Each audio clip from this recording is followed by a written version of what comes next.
1.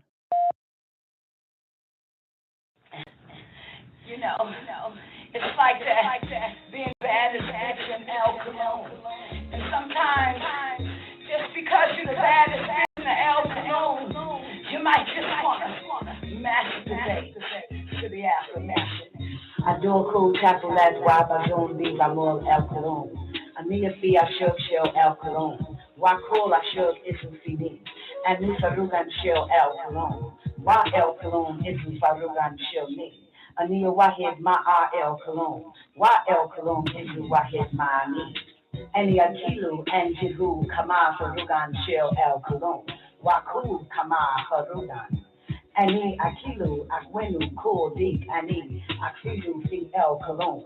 Kama Kafiza Izu Fia Amadu Fi El Cologne. Ania Kabaha Wahud. El Cologne Izu Ania. El Cologne Yakilu Ani Akilu. El Cologne, Yatnalu, and Abnamilu.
I was just listening to a guy who said that he was visited by what he said was the archangel Gabriel, and then he described the angel as a she. He said she. What guy said that? This guy named Gano Grills. He's a okay.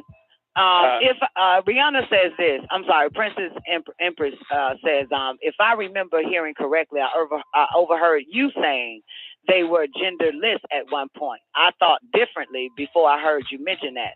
I read that they were all made previously. Yeah, but on the realm of Malachut, that's on this side, honey. You know what I'm saying? Malachut, yeah, they're all, but it just goes to show that they are male and female on the plane of Malachut. You know what I'm saying? On them planes, they are male and female. Prior to hydrogen and all of that, and all the different planes, such as the material plane, the plane of force, the spiritual plane, and the plane of Malachut, and all the other 7 planes, the doorway to hell, before that is when you get to ether. Etherians, there are no gender, but when they get to this side, right, from ether, when they get to this side, they take on an atomic mass and a matter form. That's why it was explained to us that the beings on Malachut is as physical as you are. So to say as physical as you are is to know that they are male and females. But Etherians, you know what I'm saying? Etherians, they personify in male and female form on this side of hydrogen. Once they come from this, once they get from the other side of hydrogen onto this side of hydrogen, they personify as solid. If that helps. Okay, back to the whole Gabriel shit. Okay, and he described Gabriel as a she. Okay, I'm listening. Yeah, so and that was that. You know, nobody got into it. He just kept rolling, you know, with what he was saying, and you know, it didn't have no adverse effect on me, but a couple of other people, you know, of course they're like, man, Gabriel's masculine, and I'm like, why don't you just ask the brother what he means by that? Why don't you ask? Well, no, it's quite simple what he means by that, because even the Caucasian showed you that the angel Gabriel in Constantine was a female, yes or no? Okay, I didn't see that. Okay, cool. Well, anybody seen Constantine? That angel Gabriel was a female. Now, the only thing that slipped people up is that people don't understand that seats changes depending on who is initiated, who's been tested and tried and proven worthy to take that seat. Gabriel is simply a title and a seat. You know what I'm saying? All the so-called angels, those are not their fucking real names. You know what I'm saying? Like the Gabriel that you know, the real name is Nusku, and Nusku was after the order of Zodok and was initiated in the order of Gabriel, and Nusku is the one that took the seat of Gabriel. That's why you'll find in the Holy Tablets, he'll say Nusku, who is the angel Gabriel. That Nusku took the seat of that angelic being as Gabriel. Okay, the same way we know you as Atun, but if once you initiated into the order of Zodok and tested and tried, and you take one of the seats, and you know what I'm saying, as let's say Matarun, and so now we will just be like Atun, who is Matarun. You know what I'm saying? But these seats and these the 20, I don't know why they think that the same angelic being holds this seat for eternity, and that's not it. The seats changes. You know what I'm saying? That's why you'll also find that each Anunnaki or Elohim is assigned to a human being. You know what I'm saying? Once the 24 elders, take the seat, once they all, like all 24, they are assigned to a human being to raise them up, test them, and try them, and prove them worthy to take the next seat, to take their seat. It's called successorship, caliphate. That's it. Yeah, so it wouldn't surprise me that the angelic being that occupies the seat of Gabriel now is a woman or a female that took the seat of Gabriel and took the title and the seat and the position as the angelic being Gabriel. Yeah. It wouldn't surprise me. You know what I'm saying? Yeah. Wouldn't surprise me at all. My response was, well, that's who he said he saw. Then that I'm going with what he said, man. Yeah. It wouldn't surprise me. That's all I'm saying. You know what I'm saying? Because, if y'all make it seem like it's impossible for women to be tested and tried and proven worthy to take one of the seats. You know what I'm saying? That's not impossible. For a long time, certain men was inducted into the order of Zadok and women. You understand? But it appears that the 24 elders that we had at that time, the images and the pictures that he shows us of 24 elders, absolutely. They were all males. But that was a long time ago. That was a very long time ago. So we don't know who is occupying or what gender is occupying the seats of the 24 elders. Yeah. You know what I'm saying? What human being has been tested and tried and proven worthy to actually take the seat of Gabriel or Israel or, you know what I'm saying, Sananda or Yanun or, you know what I'm saying, all the rest of them, Uriel, Kakael, Zoza. We don't know. Speak. Huh? Yeah, as we speak. Yeah. Yeah, as we speak, because there's a new administration, honey, headed by the non-ether council. So, never know. You just never know. But, because this is the second time this ain't the second time I heard that the angel Gabriel is a woman. This ain't the second time. I heard this about 3 or 4, 5 times. You know what I'm saying? Yeah. Right. Yeah, and for homeboy to say that that's what he saw, then that's what it is. That's just that basically confirms it. Because you know, like I said, man, when they did Constantine, when I first saw it, I think I was in my 20s. I don't know how old that shit is. I think it was like came out in the early year 2000. And when I saw that shit, I said, damn, that's deep. The Angel Gabrielle is a fucking female in this movie. But yeah, something has changed. Something has changed. You know what I'm saying? Yeah, something has changed. And we talk about this all the time, that Ad-Hadat is the one that sits on the seven plane, the 7 to the 7 power of 7. Ad-Hadat, that's a woman. And Hua is possessed. Yeah, and she's possessed by Hua. See how this shit works? Mm-hmm. So she got another name? Is Ad-Hadat? Ad-Hadat. Ad-Hadat. No, she ain't got no other name. That's her goddamn name. Okay. I mean, you can call her God if you like. You can call her Allah if you like. You call her Elunel if you like. You can call her Allah subhanahu wa ta'ala if you like. If you call her goddamn Jehovah, Yahweh, I don't give a fuck. You know what I'm saying? But you call her Anu too. Shit. But that's her.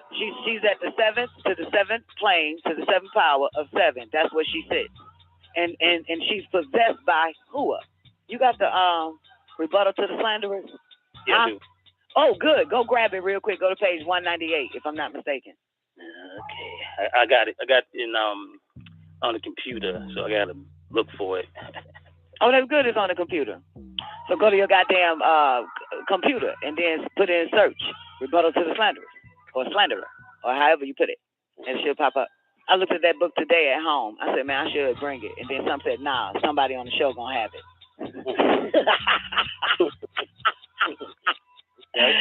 And you'll hear that shit. You got it, Balat? God damn it. Please call in Alat. Please. Thank you. God damn, they said somebody on the show got that shit. Adat.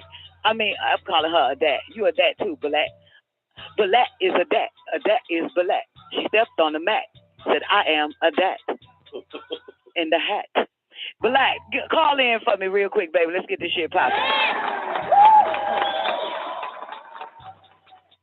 That right, shout it. I'm gonna do this shit once and for all for you motherfuckers, okay? That's why I said it wouldn't surprise me. And remember now the interesting thing is though, iTunes, Dr. York said the first man that put the woman in position would be in power. Think about that. Do you remember him saying that shit? No. The first man to put the woman in position, to put the woman in power, will inherit power. Hey, Don, Happy New Year. Happy New Year to you too, sweetheart. It's good to hear your voice. Yeah, same here, same here. All right, I got it. So wait. With that being said, y'all know the crackers are snatching up all goddamn black women, as many black women as they can, so they can inherit power. Y'all peep that shit? They snatching up these bitches. Yeah, he said the first man. He didn't say you niggas. He didn't say the first Nubian man, the first black man, the first whatever. He said the first man to do that shit will inherit more power. To put the woman in power, he will inherit more power. You notice that the crackers are snatching up black bitches. Thus, Howard Stern is coming for me. Come on in, Black 198. Give me a mic check, and I'm gonna take that motherfucker by the hand. I swear to God. I swear to white God. I'm gonna take, cause I know that nigga. He already know that bitch right here. This hoe right here. This is the one right here. Thus, he can go into the etheric plane and enjoy the rest of his life. Okay, page 198. It starts off with the Nubian Creed, Allah in Man. Is that okay? It? Yes, let's start there. Yeah, that's fine. Okay. I think that's it, because it's a paragraph right underneath it. Where do you see the paragraph underneath all that? And it says Adat. Are you on the left page? The left side is 198 on the left side. No, 197 is on the left side. Okay, well, shout it.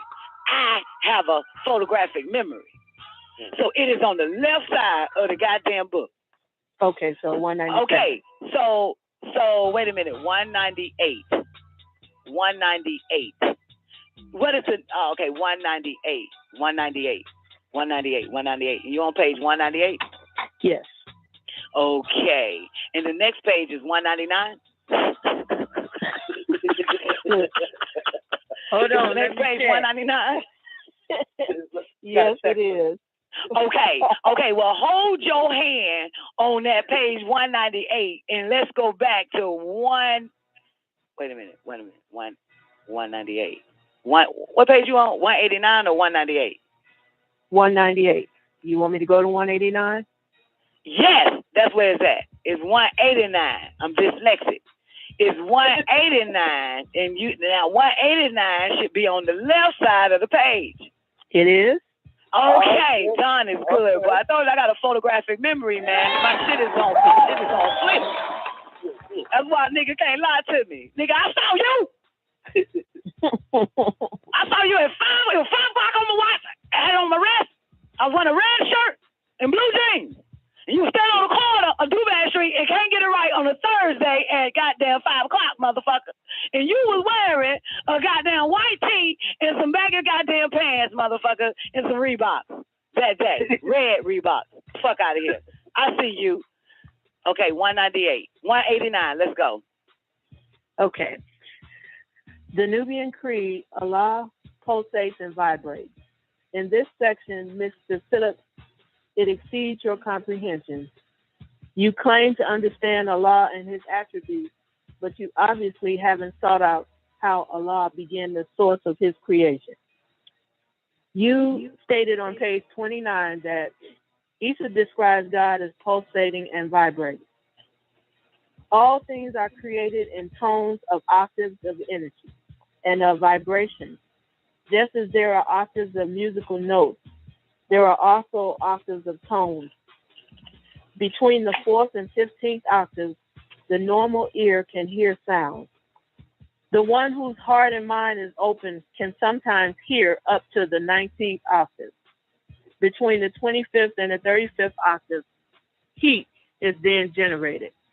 The 49th octave produces light. Cosmic rays manifest when energy increases between the 72nd and the 84th octave level. Between the cosmic rays, octaves lie, which produce emotional and mental waves up to the sound. Let's stop right there, real quick. Now, I just want to make a point, real quick, which has nothing to do with what the fuck I'm about to say, but I'm about to say it any fucking way. Rewind that back about the cosmic rays, and then I'll tell y'all something. Okay.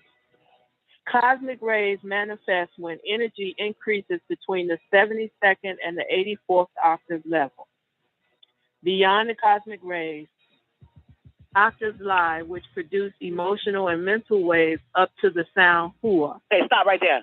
Okay, now is that the second? How many times cosmic rays was mentioned? Because I only caught it twice. Is it mentioned prior to that? I'm looking. Okay, fine. Okay, now y'all know that there's two types of situations going on. One is cosmic rays, and the other one is electric power. Y'all familiar with those two? In between the cosmic rays and electric power. You know what I'm saying? Y'all know what cosmic rays are, right? Like X-rays, ultraviolet rays, and shit like that, rays, okay? Gamma rays and all of that. The other one is electric power. That comes from your television waves, radio waves, and all the rest of the goddamn shit. Microwaves and blah, blah, blah. Okay, I just want to show you that. Anyway, back to the cosmic rays. Now, it is said earlier this week or last week that the extraterrestrials that live in the center of the earth, an article came out too, follow me closely, said that the aliens or the extraterrestrials are able to live off of the cosmic rays. Live and survive off of it now, okay? Which means that there is a serious shift. Prior to that, they must have been living off of the electric power, like your waves, your radio waves, your television waves, your microwaves, and I can't remember what all the other waves are. X-rays? Would it be Those X-rays? Are rays, honey, not waves. Rays. Got it. Yeah. I got it.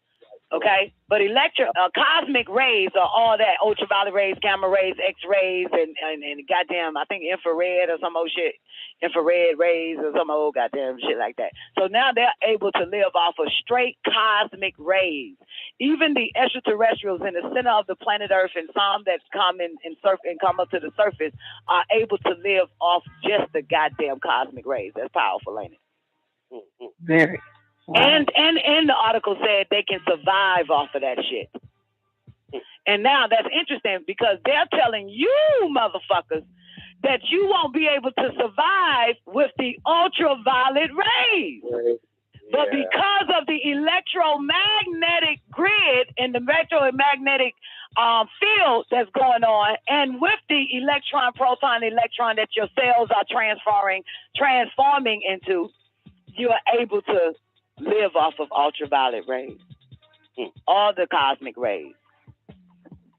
Okay? Anyway, let's get to Hua. Go back to that last statement about Hua and the cosmic rays. Listen closely now. Beyond the cosmic rays, octaves lie, which produce emotional and mental waves up to the sound Hua. This is the pure green light of energy, the source, which represents the names of Allah and coincides with the 99 elements. Your Arabic word for cosmos is exist, and it has in parentheses be. All things are created in tones and octaves of energy and vibration from the source Hua, as I said before. And unless one mentions the name of Allah with his tongue and his heart, he will not be given the light and nur, which enters the heart and then is absorbed and dispersed to the rest of the body. And nur is the manifestation of the essence of Allah, which is called Ad. Stop right there. Say that again and say it with your chest for these slow ass motherfuckers. Rewind that part. Okay. And unless one mentions the names of Allah with his tongue and his heart, he will not be given the light and nur, which enters the heart and then is absorbed and dispersed to the rest of the body. And nur is the manifestation of the essence of Allah, which is called Ad. A-A-T. Okay, it's the manifestation of what? What is Adadat? The manifestation of what, Balat? The essence of Allah. The essence of Allah. Stop right there. Now, the essence, which means would be in Allah, right? That which is in Allah, right? That which is in Allah is Ad-Adat, right? Right. Okay. Or the essence is basically, we can say, the genetic makeup of Allah is Ad-Adat. Now, my question is, what is Ad-Adat? Keep reading. Or who is Ad-Adat? Keep reading. Watch this. This essence signifies that he is what he is. Ad-Adat, Da'at, are the things which are feminine, whatever they be, that had existed from eternity. Stop right there. What the fuck is it again? Ad-Da'at are the things which are feminine, whatever they be, that had existed from eternity. Now stop. Now, there is a thing called pre-creation. Anything that's pre-creation has already existed. You understand? That which already exists, and that is Ad-Hadat. And what is Ad-Hadat again? The feminine what? All things which are feminine, whatever they be, that had existed from eternity. Coon, Kawoon. Let's go. Tell me more about this feminine chick. Ad-Da'at is possessed by the who. Stop. She's possessed by who? The who. D-H-U-W, which is masculine. She's possessed by what? Spell it. D-H-U-W. The who. Duh. Which is masculine. Duh. Possessed by duh. And who is duh? He gonna tell your ass in a minute. Duh is Hua, which is he. Hua is the presentation in the spirit from which comes the soul. Stop. This is. Stop. Break it down. Hammer time. Stop. Bring it back. Bring it back. Go back to Adat again. Get it in your head. Adat is possessed by Ju, which is masculine. Which is masculine. Ju is Hua, which is he. Hua is the presentation in the spirit from which comes the soul. This is the spirit with personality or I. Hua, I'm. Okay. I'm sorry, go ahead. Hua is which is he and which is and. Together they mean he and whatever else. And whatever else. That mouth, he and whatever else, duh, or Hua is possessing Adat. Adat.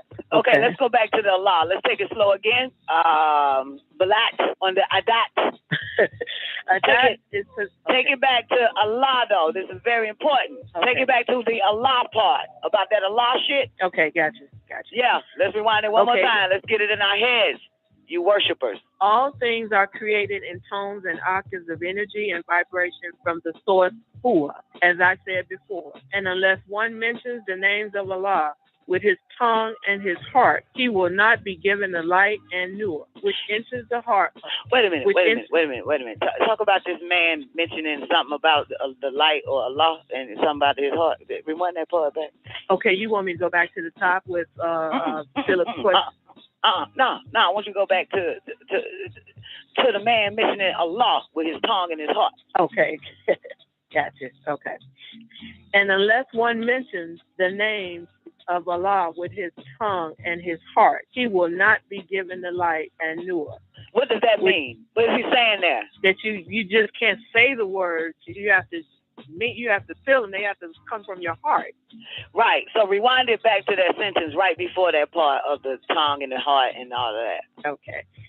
All things are created in tones and octaves of energy and vibration from the source Hua, as I said before. And unless one mentions the names of Allah with his tongue and his heart, he will not be given the light and nur, which enters the heart and then is absorbed and dispersed to the rest of the body. And nur is the manifestation of the essence of Allah, which is called Adat. Essence signifies that he is what he is. Adat are the things which are feminine, whatever they be, that had existed from eternity. Adat is possessed by Du, which is masculine. Du is Hua, which is he. Hua is the presentation in the spirit from which comes the soul. This is the spirit with personality or Ain. Hua is, which is he, and which is and.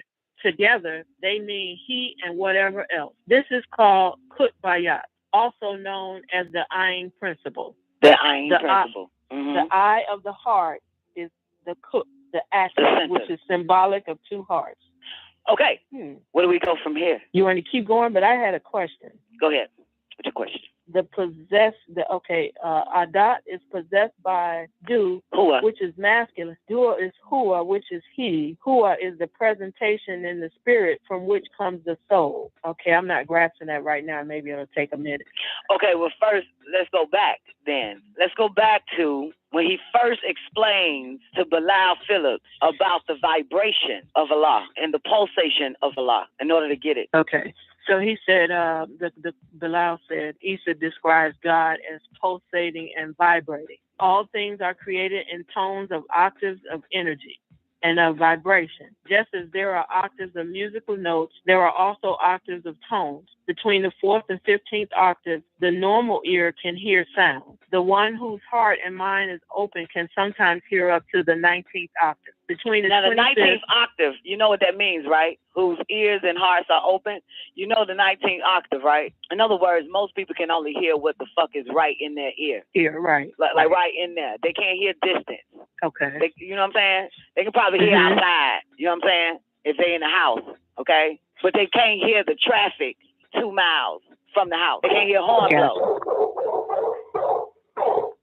See, we can hear that dog barking right now, right? Dog barking. But that dog is probably either in goddamn Milledgeville, Georgia, or goddamn what that crazy nigga name, Antichrist in Philadelphia. So we just heard that dog barking. That would be considered like a distance in octaves from 19 or on into 72 to 84 octaves, like far.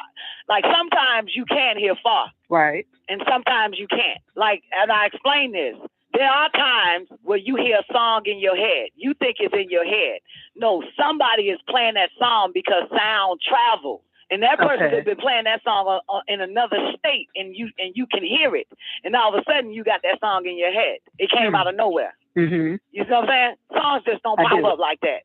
Sound travels. Okay, got it. Okay, that's your 87, 72. Okay, where we at that? 18th octave? Let's go. Okay, between the 25th and the 35th octaves, heat is then generated. The 49th octave produces light. Cosmic rays manifest when energy increases between the 72nd and the 84th level. Okay, what octave produce light? At what number again? This is very important because we're about to get into the north. Okay, cosmic rays manifest when energy... No, that's not what I asked. What octave produce light? Oh, I'm sorry. The 49th octave. The 49th octave, because at one point it produced heat. and then on to the 49th octave, it starts to produce light, right? Right, yeah. Okay, now at the 49th octave, what happens? Cosmic rays manifest. There we go. Okay. Now you enter cosmic rays. Okay.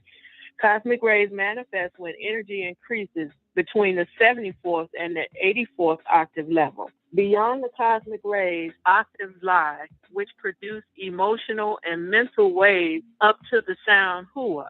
This is the pure green light of energy, the source which represents the name of Allah and coincides with the 99 elements. Your Arabic word for cosmos is exist, be. Okay, so it's really no such thing as feelings in the way we interpret them. It's really just octave levels or energy and things of that nature that we are experiencing, but we're calling them feelings. Well, feelings is a sense. It works on your senses. Okay. You know what I'm saying? Taste, hear, touch, feel, that type of shit. So most people operate on the sense of feelings, on what they feel. And all of that is based on vibration. Okay. Maybe you know what I'm saying? It goes right back to the octave. Okay. Understood. Okay. All things are created in tones and octaves of energy and vibration from the source, Hua, as I said before. And unless one mentions the names of Allah with his tongue and his heart, he will not be given the light and nur, which enters the heart. Now stop now. You see that? Did you peep that? He will not be what? Given the light. And where is the light at on the octave? The light is at the 49th octave. At the 49th octave, which means that's why he always say you want to have to speed up your vibration. Yeah. Yeah. In order to get to that light, it don't matter whether you confess with your tongue or not. Allah, Allah, Allah, Allah, Allah, Allah, Allah, or the 99 attributes of Allah, doesn't matter. But you will have to speed up to that vibration to even get to the 49th octave where you can receive the light. That means you will have to heat up first. You got to heat up. Yeah, you got to heat up. Let's go. Okay, let's go back to the part. Unless the man, blah, blah, blah, he will not receive the light. Okay. And unless one mentions the names of Allah with his tongue and his heart, he will not be given the light. And it doesn't matter, because where he vibrates at, where his tones and vibration are based upon octave levels. So it doesn't matter what the fuck a motherfucker say. If his tones is not reaching the octave of 49th and his vibratory level is not vibrating at the 49th, he still won't receive the light. Okay. He can't get to the electric power, to the cosmic ray side. That's where the cosmic rays kick in at. Right. Right? At what level does the cosmic rays kick in at on the octave? They manifest between the 72nd and the 84th octave level. Right. And the nigga got to get to the 49th first. Just to get the light. Yep. Just to get the light, and then to travel on to the next octave of the what? The 84th? For the cosmic rays, between the 72nd and the 84th octave level. Yes. And absolutely. And what else? Okay. Go back to the nigga can't get that light. Okay. And unless one mentions the names of Allah with his tongue and his heart, he will not be given the light and nur, which enters the heart and then is absorbed and dispersed to the rest of the body. You see that? Because that light is electrifying. So it starts to change the body and the heart, change the cells, all the way down to the cellular level. That light will come in and change its whole composition, transform them into a whole light being. You ain't got no choice but to be transformed at that point, motherfucker. If you can reach the 49th octave, what's next? Wow. Okay. And Nur is the manifestation of the essence of Allah, which is called Adat. The essence of Allah, which is called Adat. That's strong, ain't it? Yes. Say that part one more time. And Nur is the manifestation of the essence of Allah, which is called Adat. The manifestation, Nur. Is that what he's saying? Nur. Yes. The light. And Nur. Yes. Yeah, the light. Or this light. This light is the manifestation of Allah, right? It's the essence of Allah, which is the manifestation of Ad-Hadat. What did it say? What the fuck is it? And Nur is the manifestation of the essence of Allah, which is called Adat. This essence signifies that he is what he is. Adat are the so when a motherfucker gets to the point of Allah, notice that how he switched from he into Allah. See, Allah is not goddamn Allah. Allah raised up, a man or a female raised up to become Allah by reaching the 49th octave on up to the 72nd octave to the 84 to become Allah. Where at that point he reached the essence. He gets the essence at this point. Do you see how this shit go? Do you understand the steps that it takes to even be in Allah or to be called in Allah? Go back. Let's rewind it back to where homeboy has to be able to get there first, because this is where you become Allah. And unless one mentions the names of Allah with his tongue and his heart, he will not be given the light, an-nur, which enters the heart and then is absorbed and dispersed to the rest of the body. You see, man has to be transformed first at the 49th octave to even become this that coming up next, Allah. Right. Let's go. An-nur is the manifestation of the essence of Allah, which is called Adat. This essence signifies that he is what he is. Adat are the things which are feminine, whatever they be, that had existed from eternity. Adat is possessed by Du, which is masculine. Du is Huwa, which is he. Huwa is the presentation in the spirit from which comes the soul. This is the spirit and personality, or I. Huwa is which is he and which is and. Together they mean he and whatever else. And whatever else. This is called... And once you get to the 84th or 72 on to the 84th or whatever around that, you become Allah. And at that point, the essence, the light is the manifestation of the essence of Allah. And that essence is Ad-Hadat. Yes. You see? I get it. But what happens there? That motherfucker get the spirit and the soul. And the soul. Yep. You see how this shit work? Go back to the right before the part, before the spirit and the soul pops up. Whoever reached this level. Okay. Adat is possessed by Du, which is masculine. Du is Huwa, which is he. Huwa is the presentation in the spirit from which comes the soul. This is the spirit with personality, or I. Huwa is which is he and which is and. Together they mean he and whatever else. This is called Qutbiyya, also known as the Ayn principle. The eye of the heart is the Qut, the axis, which is symbolic of two hearts. One, the heart which we know that expresses our sentiments and passions. Two, the inner heart, which is by far greater. It is an inverted heart that points back to Allah. Between it and the physical heart swings the pendulum of existence, surrounded by the 99 elements and the 99 names of Allah. El-Kut represents the chain reaction from the spark, which started the process of the spirit changing to the soul. That's how you become a living soul and not just a living spirit. Once you get there. Rewind that part right back again about equip. El-Kut represents the chain reaction from the spark, which started the process of the spirit changing to the soul. This was and is the life, which becomes the link of the etheric tie.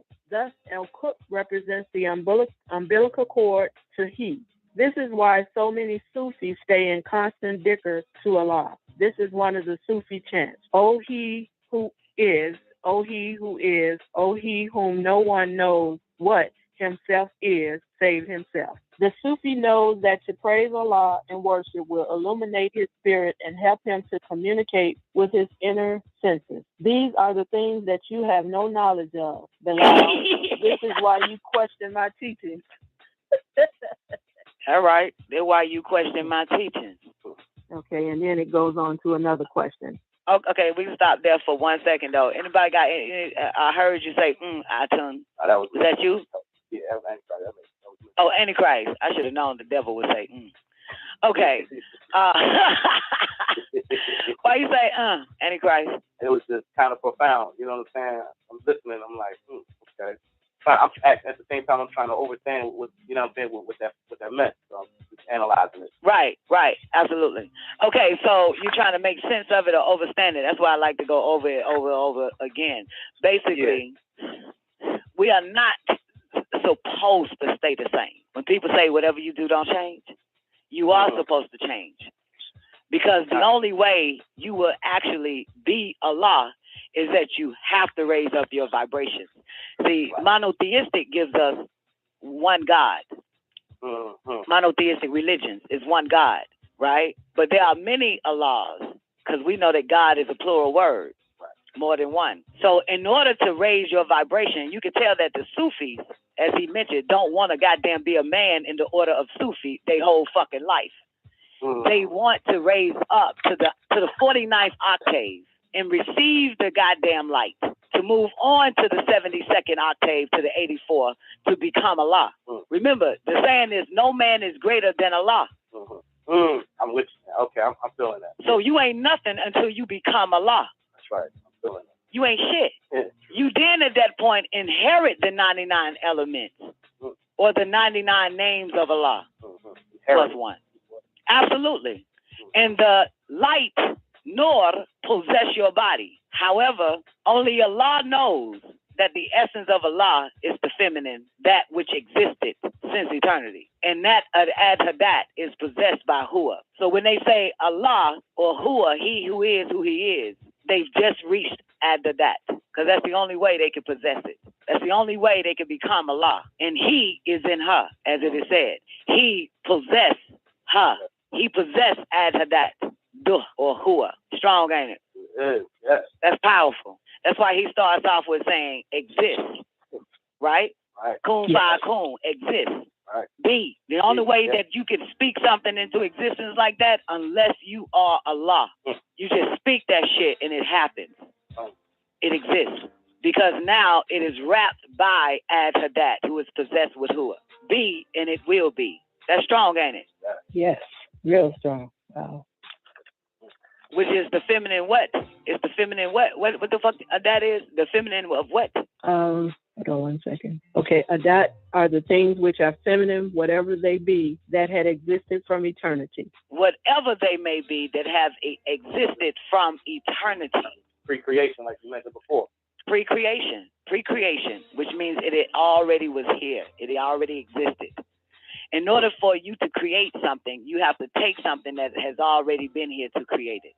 And that's the feminine. Ad-Hadat are the things which are feminine, that's been here or existed from eternity. That's strong right there, ain't it? That's strong.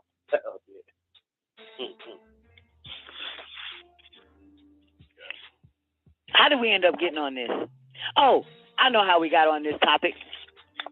Because like I said, it wouldn't surprise me that the 24 elders, be it all 24 or be it 6 of them or be it 1 of them, would take the seat as a female. Right. It wouldn't surprise me. Right. You know what I'm saying? Because I understand the initiation process. Because everybody is tested and tried and tested and tried it. Now let me explain why I say everybody. Because the 24 elders does not stand on one foot. Right. They ain't using one side of their fucking brain. Like, let me goddamn initiate nothing other than men. They ain't fucking stupid. You understand? They ain't about my brother's keepers. They gotta make sure they cover all sides, all angles, if they are angels. They don't just use one hand, they use both hands. That's why all of them is tested. Male and female is tested and tried and tested and tried. And whoever is proven worthy at that point, they take the seat of one of the 24 elders. Male or female, it doesn't matter. But you can tell during that day and time where the 24 elders are shown, like in the tablets, you could tell that, yeah, them bitches was tested too, but they didn't pass the test. You know what I'm saying? Adafa passed it. Hello. Who is Enoch? Became Makarun. Nusku passed it, which is a male, and became Gabriel. Okay? They cheat a little bit, I can't lie. They cheat a little bit. The 24 elders. They cheat. They go and seed women here and hope that their child on earth takes the seat so they can have a successor like that. They cheat a little bit. They go into mortal women. They do that, and they bet. They put all their money on them than some mortal man and some mortal woman having sex and giving birth to a child. But they still don't lean on the left side, neither the right. They stay in the center, still test that child, whether they got their blood in it or not, right? Because there are some people on this planet that may not come from a royal bloodline that ends up inheriting the royalty or the inheritance of a royal family. They end up getting it, like the servant in the vineyard. Remember that? Right. They're made equal to the sons of the king or the Adonai, the servant itself. Powerful, ain't it? Very, very. But wow. like I said, that. Look at the air. Look at the hang. People always debated, who's the greatest player of all time? Dumb questions. It should be, who's the greatest team of all time? WGAG Radio. Sorry, Showtime. WGAG Radio. Back to back. WGAG Radio. First three-peat. WGAG Radio. Even with the flu. WGAG Radio. No push-off. WGAG Radio. And my favorite. Tough to beat that. What? You think there's someone else? Prove it.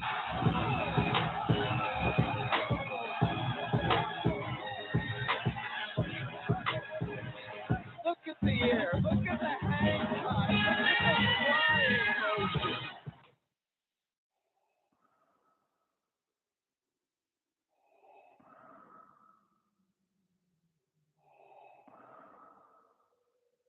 If you only knew the power of the dark side.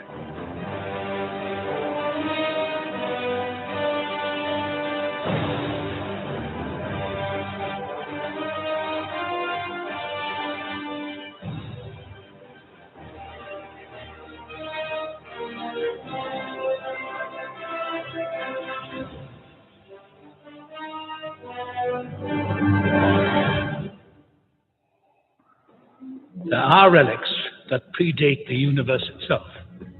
What lies within her appears to be one of them. The 9 realms are not eternal. They had a dawn as they will have a dusk. But before that dawn, the Baddest bitch in El Cologne. reigned absolute and unchallenged. Don Nicoleone. Made a weapon out of that darkness, and it was called the ether. While the other relics often appear as stones, The baddest bitch in El Cologne. is fluid and ever-changing. It changes matter into dark matter. It seeks out host bodies, drawing strength from their life force. Don Nicoleone. Sought to use the ether's power to return the universe to one darkness. Darkness. Darkness.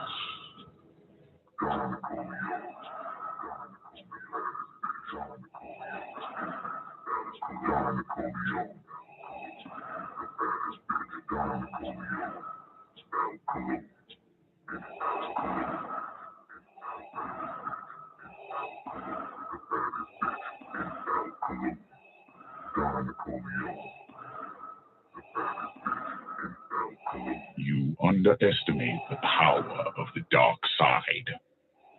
Your powers are weak. Long before the birth of light, there was darkness. And from that darkness came the Baddest bitch in El Cologne. millennia ago, the most ruthless of their kind Don Nicoleone. sought to transform our universe back into one of eternal night. Such evil was possible through the power of the ether, an ancient force of infinite destruction. You underestimate the power of the dark side. Your powers are weak.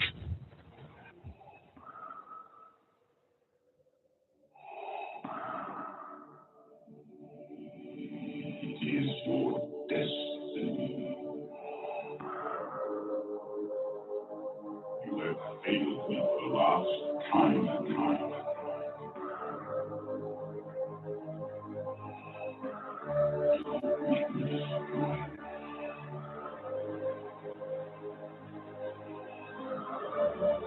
You are not Jedi yet.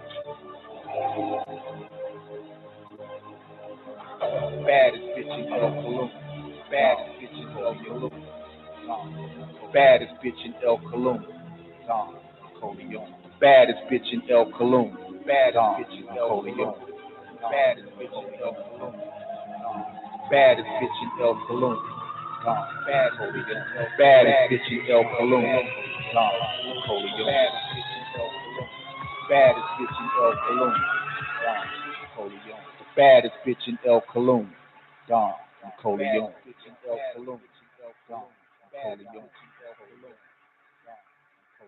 You cannot escape destiny. Accept your fate. You are beaten. Yeah, the darkness is once again visible, niggas. You know what time it is. You've tuned in to WGAG Radio at this time for one reason only, to hear the greatest voice transmitting throughout cyberspace. You know who she is, the sublime oracle, the baddest bitch in El Cologne. Yeah, it's time for the Don Nicoleone Show. You underestimate the power of the dark side. The baddest bitch in El Cologne. The baddest bitch in El Cologne. The baddest bitch in El Cologne. The baddest bitch in El Cologne. Don Nicoleone. Don Nicoleone. Don Nicoleone. The baddest bitch in El Cologne. The baddest bitch in El Cologne. The baddest bitch in El Cologne. Your thoughts betrayed you. Your powers are weak. So you've chosen to die here. Expect no mercy.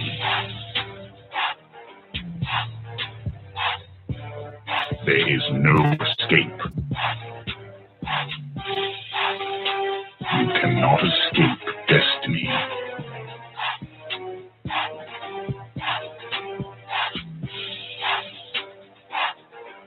Accept your fate.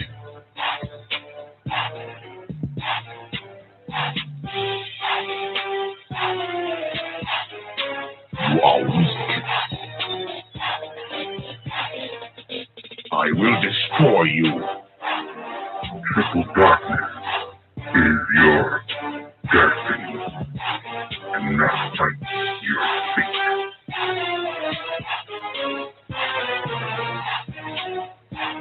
You are beaten.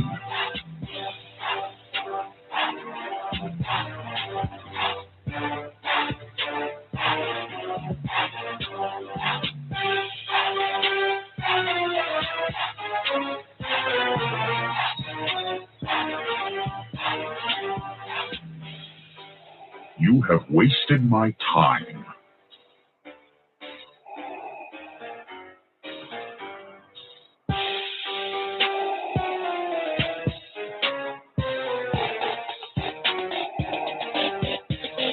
This is the end.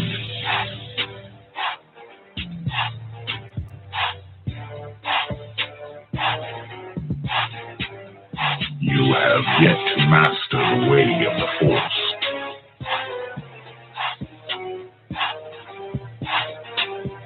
Don't underestimate the power of the Force.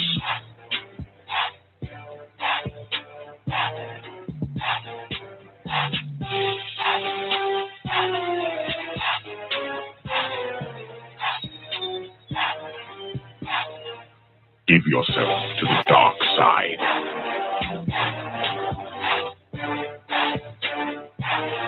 It is useless to resist.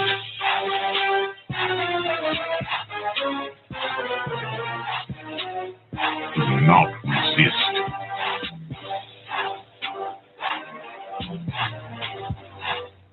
Unwise.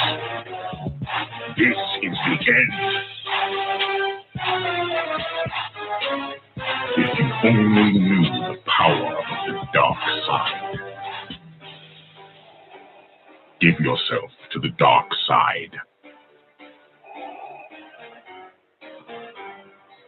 If you only knew the power of the dark side. Give yourself to the dark side.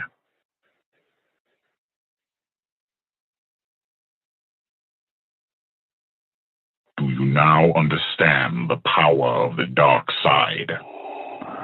But it ends here. Now give it up for the baddest bitch in El Cologne, Dawn Nicoleone.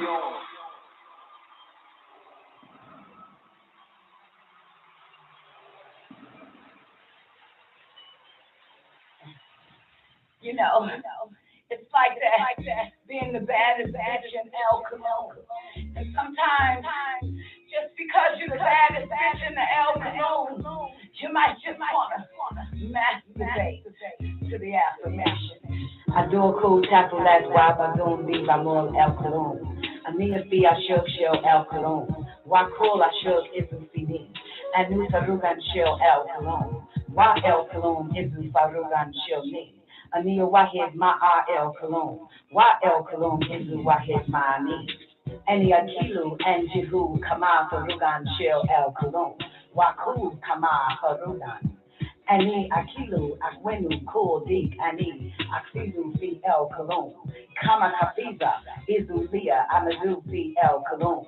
Ania Kabaha Wahud El Cologne Izu Ania El Cologne Yakilu Ani Akilu El Cologne Yatnalu Ani Abnalu.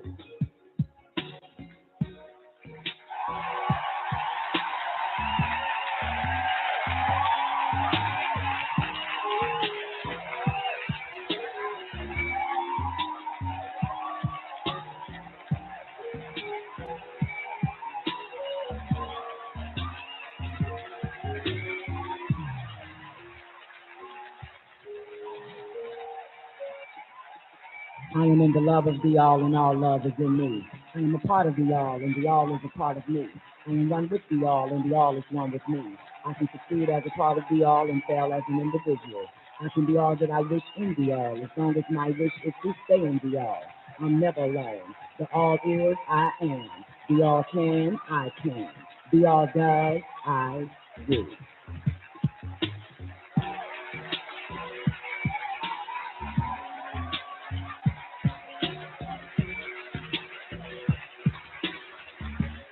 Oh,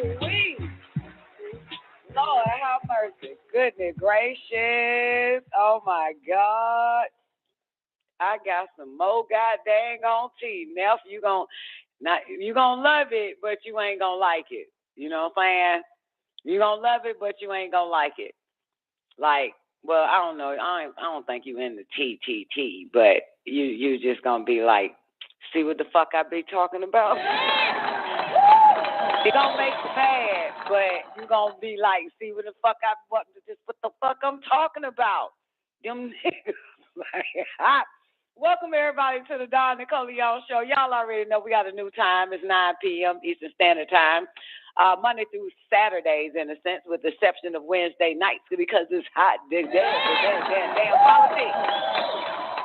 Great day to everybody on the call lines. If you need the call in number is 425-569-5274. As a matter of fact, I'm going to drop this link in. If anybody have a headset on a computer or whatever,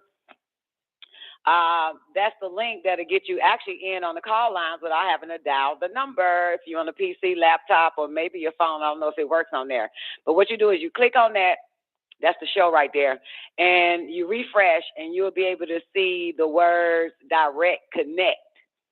And you click that Direct Connect. Long as your, like your microphone and your speaker is input, output properly, you'll be able to also listen in on the show. You're on the call lines and all of that. And they have a little dial pad, like I told you. You can push the one button, and then we'll know that you want to come live on the show or, that type of thing. So I'll make sure I give y'all those links so you can call in. It's free of charge, all that other type of stuff. As long as you have an internet connection, that'll get you in. Yeah, man, great day to everybody over there in the after party. That's our 24-hour voice-activated chat room.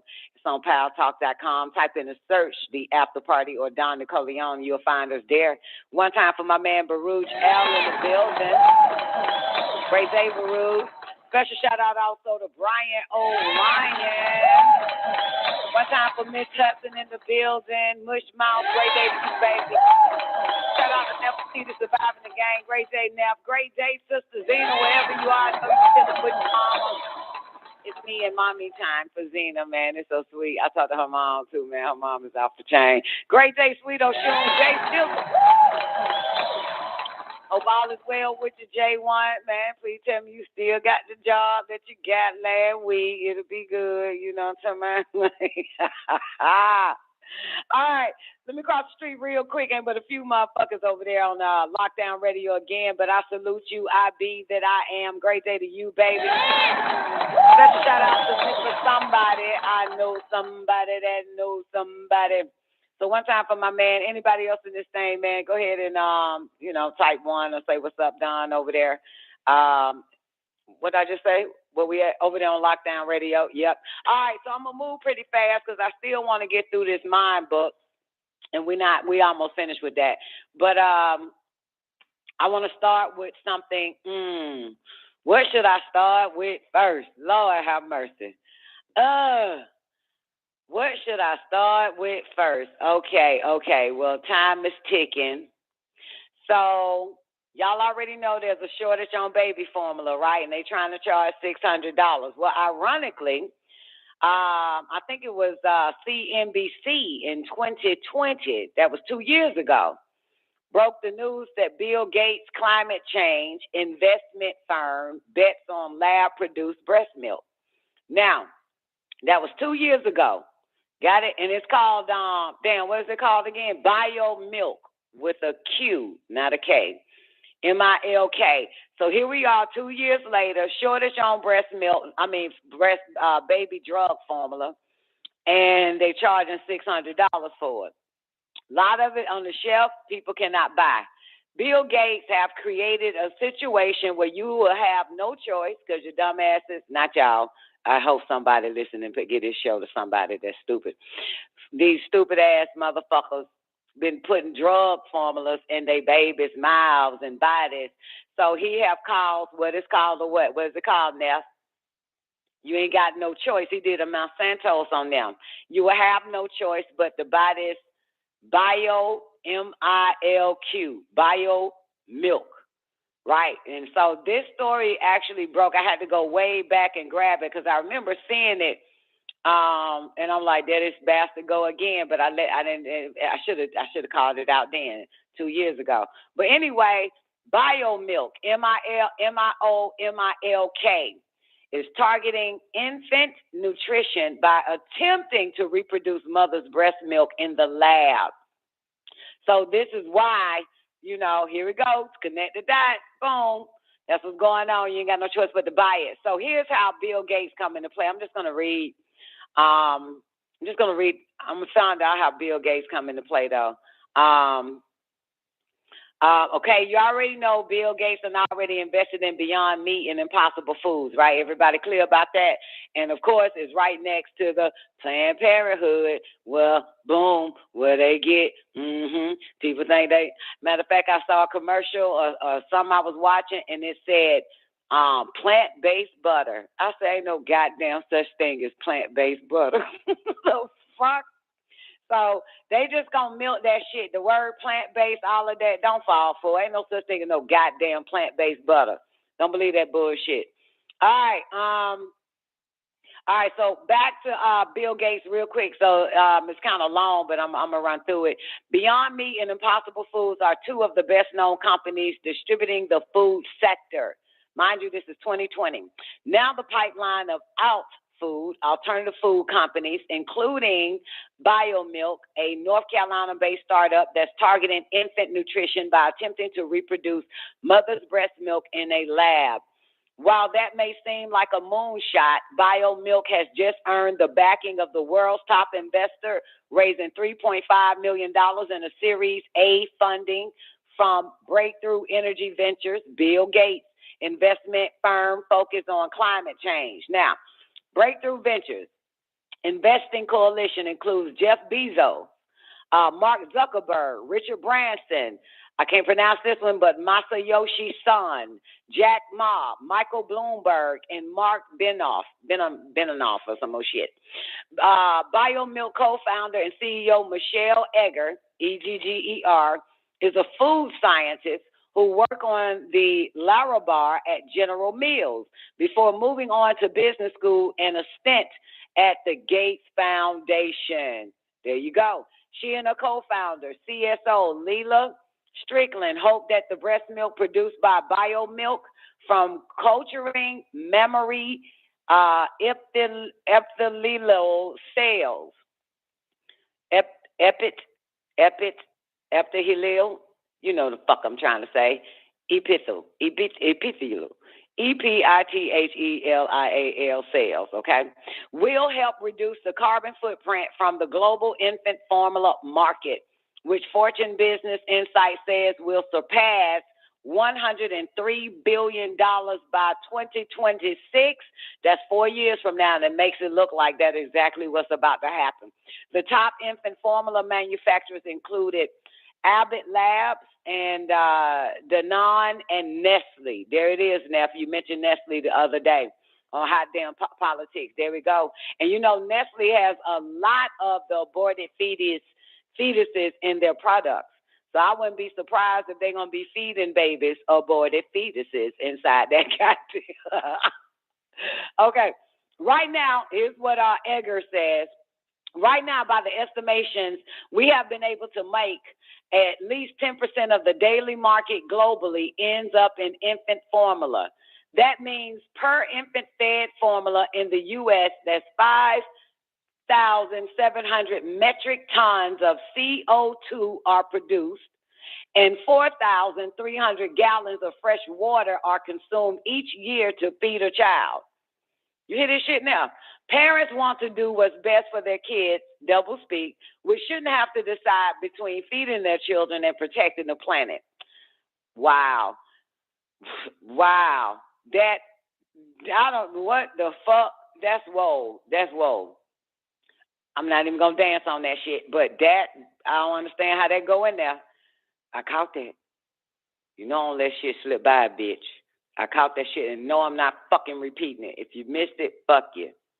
For Strickland, the journey has been more personal. She struggled to breastfeed her son when he was born prematurely. Breastfeeding my child had been important to me because of the nutritional and immunological benefits.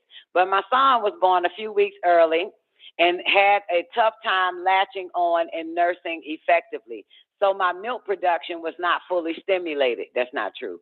Her difficulties were breastfeeding, prompt her to look for solutions for other moms struggling with breastfeeding.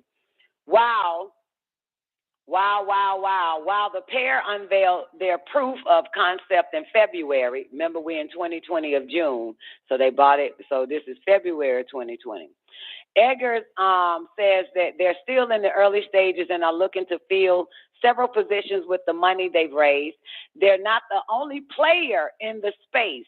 You got Singapore's Turtle Tree Labs is also working to bring cultured breast milk to market.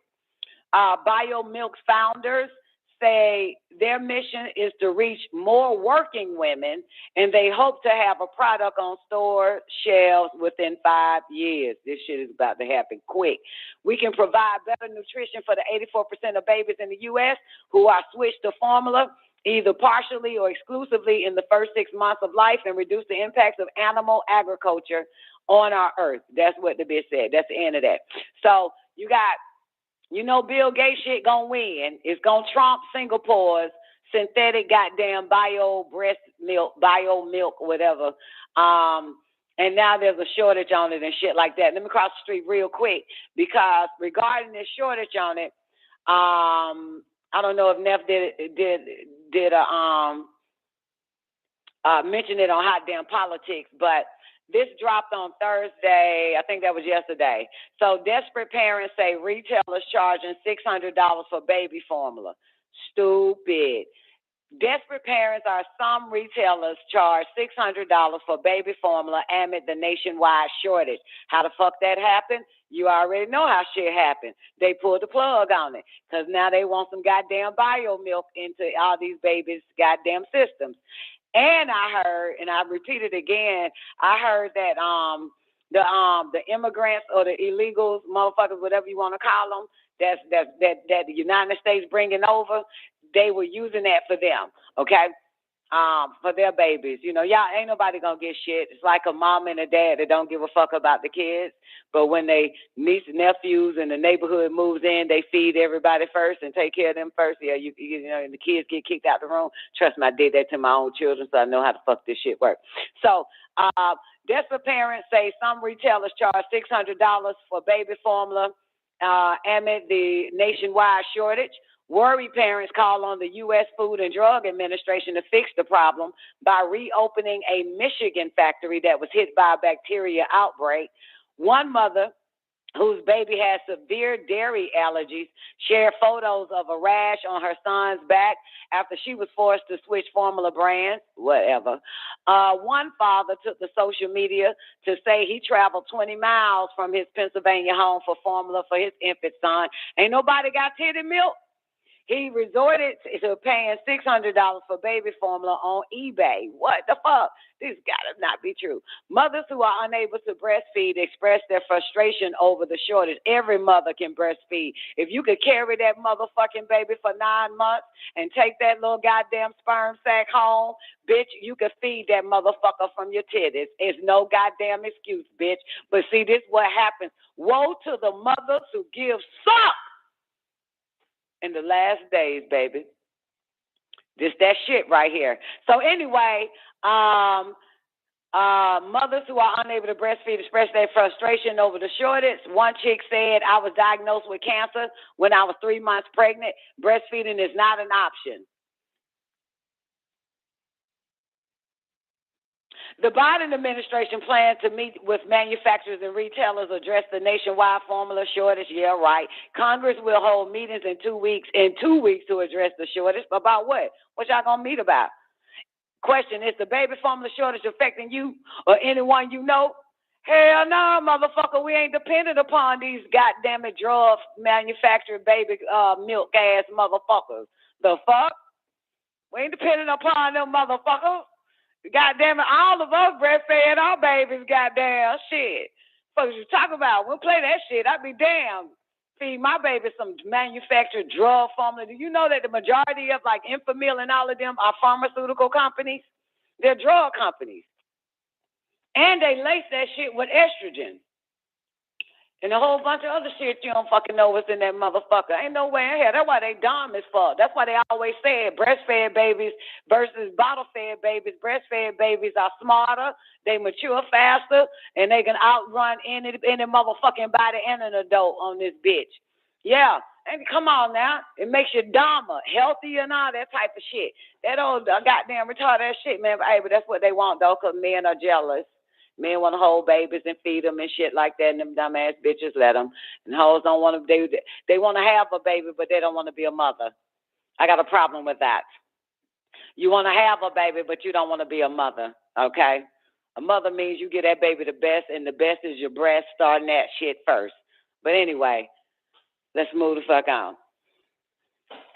That's fucked up when a 15-year-old mama can outdo these hoes goddamn having babies in their 20s and 30s. All my babies was breastfed. Every last one. I don't play that whole ass shit. I never trusted the white man. The fuck? All right, here we go. So that's out, okay? Got that. Had to get that out real quick. So we tied in. Now there's a shortage. But 2 years ago, Bill Gates, well, way before 2 years ago, that's when they launched the bio milk.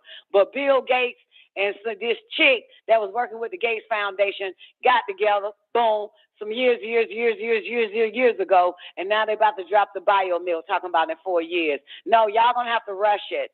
You're gonna have to rush production, okay? Let's not forget about your carbon footprint position about. You're gonna have to. This is gonna save the carbon footprint now.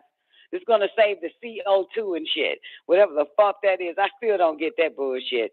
All right, so moving right along, cause I got some shit to give y'all, motherfucker. Cause this shit here gonna have them talking for about 30 minutes when I give it to her. All right, so let me move on. Let me see what else I got. Great day, newbie. You enjoy Mexico? Do you speak Spanish? Hablo español? Do you speak Spanish, newbie? You speak Spanish? Are you in the Mexico of the regular kind Negro, or are you in real Mexico? You say C. I don't give a fuck. Anybody can say C, boo. Do you? You don't speak no guy. You speak so. Don't make me put some. You know, Sananda here. Don't make me put Sananda on this goddamn line. Sananda, come here, honey. Newbie, call in real quick. Let's see if you can goddamn damn with Sananda.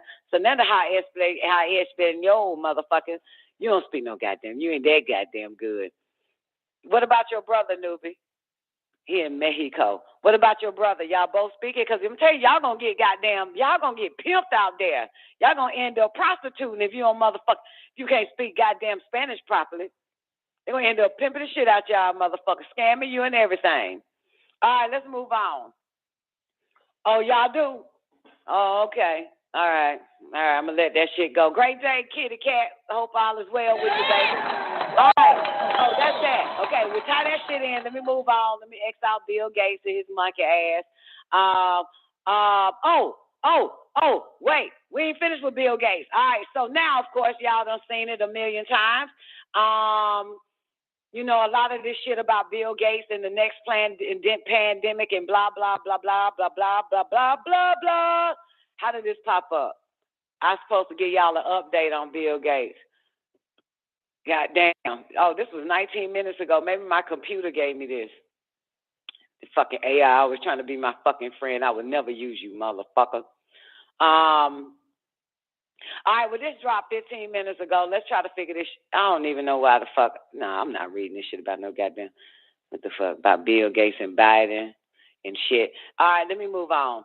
All right, one more thing. Of course, I'm not sure if this is true or not, but they saying that our boy Elon Musk is now being investigated by the United States government.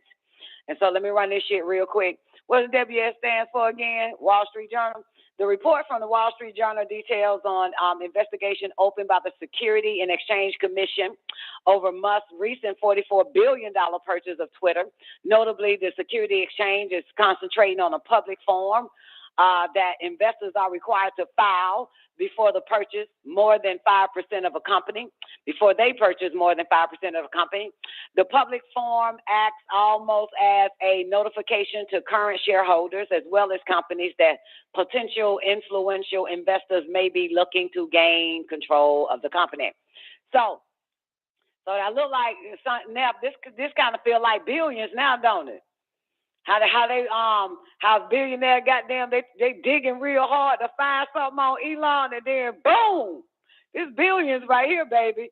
The report from Wall Street Journal details an investment opened by the Security Exchange Commission. Did I already say this shit already? Damn, it feel like I said this shit already. The Public Forms Act, look again, control the company. The publication reports that Musk's 5% disclosure letter was 10 days later. Okay, look, he fucked up. It was 10 days later. We got him. Okay, 10 days later than it should have been. And as a result, it saved him $140 million as share prices could have possibly been higher if the public had been aware that Musk already owned 5% of the company. Now, despite Musk's disclosure letter being late, reports indicate that the SpaceX and Tesla CEO would still be able to follow through with the purchase of Twitter as the board of directors unanimously approve of Musk's offer, leaving the Security Exchange Commission with little power to operate. So additionally, the Federal Trade Commission is investigating Musk's acquisition, and his purchase is currently being reviewed by the FTC officials.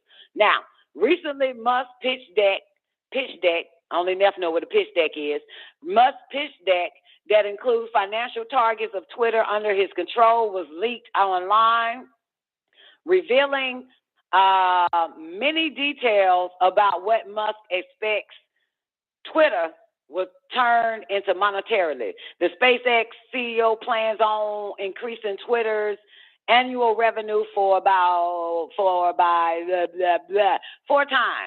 Increase the annual revenue 4 times to $26.4 billion by 2028. And Musk wants to grow Twitter's total user number climb from 217 million users to 600 million by 2025 and blah, blah, blah, blah, blah, blah.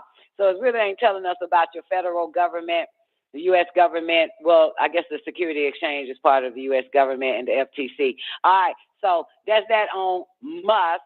All right, Now, I'm going to get all this shit out first because I'm about to play something. And, yeah, it's a 6 minutes clip, but it may last a conversation for 30 fucking minutes to an hour, depending on how me and Neff acts tonight and whoever else want to be tippity-typey over this shit. All right? So now, what Don Nicoleone got to do, ain't this a bitch got a new computer, and I still got to get up and show y'all the video on the other goddamn computer. This is some whole ass shit. Ain't this a bitch? Still got to fucking get up. Because remember, kept scrolling and shit. The stream kept fucking up, kept getting kicked out. Ain't this a bitch? Jay, when it's like buying a brand new car, man, and the motherfucker ain't got foot pedals. I don't fucking know. All right, so let me open up. I gotta grab my cell phone so I can put it in there. All right, so give me a sec. Let me put it in there. Let me find it. Okay, skip trial. Oh shit. Oh, stop, bitch. Okay, first let me put it in there. I'm putting it in there for y'all. Here we go. Dun, dun, dun, dun, dun. Gotta type it in YouTube. Kevin Samuels.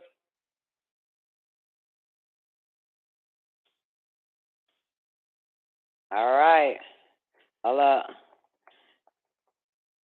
And I type fast as fuck with two hands on it. Heard that shit? Actually, I don't. All right, here we go. Let me make sure this is the right one. Is this the right one? Yeah. All right. So now let me give y'all some footage. Give y'all some footage over there. You can check my cam out over there where y'all at. All right. Let me make this big. Down. All right. You ready? All right. This is on YouTube, boys and girls. And it is entitled, Kevin Samuels' Daughter Speaks Out, Reveals Shocking Information. All right? Y'all ready? Let's see how this shit go. What's going on? What's poppin'? It's your boy Zillionaire. Welcome to the show. Make sure you like, share, subscribe, all that good stuff. Now, Kevin Samuels' daughters has spoken out on his passing and also their relationship. Now, understand, Kevin Samuels, he's not here to defend himself. So she's going to talk about some of the things growing up between him and her. She said he was there, but he wasn't there mentally, emotionally. And she also accused him of some other things. But we're going to listen to it. Let me know what y'all think. Put your thoughts in the comments, what you think about what she had to say, about their relationship. Let me know. All right? Let's check it out. I'm trying to own multiple businesses. Luke, I just heard driving the latest business. Heaven only knows I'm a witness. And the profit gon' come tremendous. Business here, business there. That's right. I'm a man. I've been wanting to talk about for a very, very, very long time, especially when I was like really at the peak of my career in network marketing, because you get so many people who talk to you about their problems, their life issues, going through depression and anxiety and just all around just life. And it's always been that thing where I just felt like I could not talk about because I was really just putting other people before myself. I was trying to protect the image of my dad, not just because he is a figure in the community and that far. But what I do always remember is that I always felt like I was second. I always felt like I didn't matter. See, look, I'm about to cry. And I told myself I'm not gonna cry about like me and my dad. Wait a goddamn minute. What the fuck? What the fuck? What her issue? What her goddamn issue? She felt like she came second. Girl, bye. The fuck? So come second, bitch. What? Did I read that shit right? Just felt like I could not talk about. Really just putting other people before myself. I was trying to protect the image of my dad, not just because he is a figure in the community in that bar. But what I do always remember is that I always felt like I was second. I always felt like I didn't matter. See, look, I'm about to cry. And I told myself I'm not gonna cry about like me and my dad not having a relationship anymore, but just talking about some of the things that have affected. My dad was still. Okay, she said I'm not gonna cry about me and my dad not having a relationship anymore. This is daughter, Ness. This is daughter. Yeah. You don't see my little video, boo? I got the video posted. I had to sit down, man. You know, I got to go sit. I got to sit for a minute, man. I'll go to YouTube. Okay. All right. Okay. Remember what we read in the Mind book yesterday, Ness? About the introspection and all that type of shit. See, you know when a motherfucker hiding something because they're not speaking about their own personal situation. So when people go digging like this nigga got 2 divorces and all this other fucking shit, you know, I don't know if he ever mentioned it, but I would mention it on every fucking show to remind any new motherfuckers, you feel me? Like, that's just how I am. But you know what I'm saying? And, yeah, and so this is a motherfucker. I mean, the issue is that I don't know why. I know what it is. I know what it is. I know what it is. I know what it is. I was about to say the question that I don't know why, but I'm gonna let it go. Okay, fuck it. Let me say it real quick. I was gonna say I don't know why males hide their life, you know what I'm saying, from the public when they in the public eye. Got it? Or private, it doesn't matter. But publicly, we know that because then we got to go digging and boom, here's all they goddamn skeletons. So now, that's what I was going to say, but it hit me. They only use confidants. Am I right, newbie? They need a confidant. You know what I'm saying? So they can say, like, basically, oh, Father, I have sinned, like a confession to only one motherfucker or something. So, okay, I am right. Yeah, because it hit me that they use a confidant because I'm Dominique's confidant, and that nigga has confided so much shit in my motherfucking ass that he was like, you the only motherfucker that know. You know, I would tell him, you the only motherfucker that know this. Blah, blah, blah, blah, blah. You the only motherfucker that know this. I just got to tell you because you're my confidant. Right, but mind you, Dominique is out there in the public fucking eye all day, every day. He is a motivational speaker. He is paid to come to seminars and speak and all types of shit. But everything that he has confided in me does not leave his lips to the public. You know what I'm saying? But yet, in my book, it could teach so many people. You know what I'm saying? But man looks at his faults as failures. He don't look at his faults as teaching the people that need him for guidance. You get what I'm trying to say here? You know what I'm saying? So we as women, yep, I got to do the verses. Well, some of us. Me, I'll just speak for me. I give all my shit out in hopes that someone can learn from it. You know what I'm saying? Can get something from what is considered my failure. But it's all teaching. You know what I'm saying? It's because you know what I'm saying, so that others may find themselves in that same situation and can recognize it. And then, you know what I'm saying, reject it the moment it happens or something, or can prevent it. So, but like I said, but I get it now. Males prefer a confidant. You know what I'm saying? This is why males are, I mean, you know, we still have our, and I'm saying we, but trust me, it's not me, but we still have our hope and our trust in that some male leadership. That's why the black community keep jumping from black man to black man and hoping they give us the proper leadership, However, it's not giving us the proper guidance. We don't need a leader, nigga. We need a guidance. You know what I'm saying? You got it? To tell us this, don't go that route, because that's where I fucked up at. And let me tell you how I fucked up at, by going that goddamn route. So they hide all of that to the public, and that's crazy because their followings are intimate with him, but he's not intimate with them. And if you look up the word intimate and really look it up for real, not like go look it up, but look it properly up, and you'll find that intimate means sharing some of your most deepest weaknesses or failures or what hurt you the most about what happened, and that's intimacy. It's an expression of communication. So what I'm saying is that a lot of these male leaders, whether it was social media or just on the street, gathering the people from the 70s, 60s on up to now, it doesn't fucking matter. But they hide that. But their followers are intimate with them, but they're not intimate with their followers. You understand what I'm trying to say here? Okay.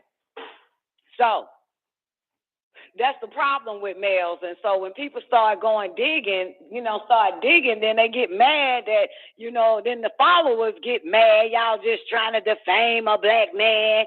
Y'all don't want us to have our black leaders. Nah, motherfucker, your black leader needs to be intimate with y'all. If brothers came on this show, if women came on this show that was so intimate, dropped their draw size, the last time they fought, what they ate for dinner, how they fought, everything in this motherfucker like he got a clean asshole. You know what I'm saying? That's how they be, man. That's some foul ass shit. So they done divulged so much to this motherfucker. But that's how men do. They look for a goddamn confidant. But if you're not going to be a leader or someone that they have to listen to and hope that you would give them sound advice, you got to open up your goddamn closet, baby. You know what I'm saying? You got to open up your closet. That's why it always look like we fucked up. You know what I'm saying? Now, that's why all these niggas that follow these black men, when they black men run their fucking mouth, niggas look back at us like we the ones that fucked up. Yeah, because the nigga you following ain't confessing that he fucked up. From all these black male leaders that we had even before we were goddamn born, they never admitted how they fucked up. So they looking at us like we the fucking problem. The being a mother is the problem. Being a wife is the problem. Being a girlfriend is the problem. You know what I'm saying? Because your leader ain't fucking giving you goddamn the left and the right brain. The fuck? That motherfucker ain't giving you shit. But he's confiding in one person. It's probably his damn mama or another female or another man that's holding all his bones and shit. You know what I'm saying? That's how, man, that's some... the brothers would never be able to work it out if in fact they're not introspecting. That's my point. You will never, one individual black man will never be able to work it out if he doesn't do introspection and explain his fucked up. Like my nigga is still going around deceiving motherfuckers that Nicole just ain't home right now. She'll be home later. You understand? I'm for real. I can't make this shit up. This nigga tell everybody that his best friend flew in on what Nicole at. Oh, she ain't here, but she'll be back sometime later. Went to mama house for the weekend and shit. You feel what I'm saying? Then got mad one year because some of his goddamn co-workers at the hospital listened to my damn show and found out the fucking truth. Okay? And then punched him in the jeans after that with that shit. Like, anyway, nigga, ain't nobody need to talk to your ass. Your wife ain't even staying at your house, staying with you. Like that type of shit. Then, see, that's what happened. You see that? But look, I look like the bad guy? No, nigga, I'm intimate with anybody I talk to. Intimate means everything that goes on with you tell it. Okay? With the exception of when you want some good shit to happen, you be quiet until it happens and then you tell it. Motherfucker. All right, so back to this little baby girl right here about her damn dad. The image of my dad, not just because he is a figure in the community in that part, but what I do always remember is that I always felt like I was second. I always felt like I didn't matter. See, look, I'm about to cry. And I told myself I'm not gonna cry about like me and my dad not having a relationship anymore, but just talking about some of the things that have affected. My dad was physically there, but he was never mentally or emotionally there. And all right, did y'all hear that? He was physically there, but he wasn't mentally and emotionally there. You know what? I just have to say, at the end of the day, I'm sorry, y'all. I don't give a fuck what a child say about their goddamn parent. This is where I draw the fucking line. I don't know about you motherfuckers, but I don't give two fucks. Well, then again, that means y'all can't listen to me when I talk about my mama and my dad. Never mind. I'm saying, fuck that. Ooh, it is so sad what she's saying about her parent not being there. Okay, never mind. Fuck that. Whoop, fucked up. Okay, let me hit play. Fuck it.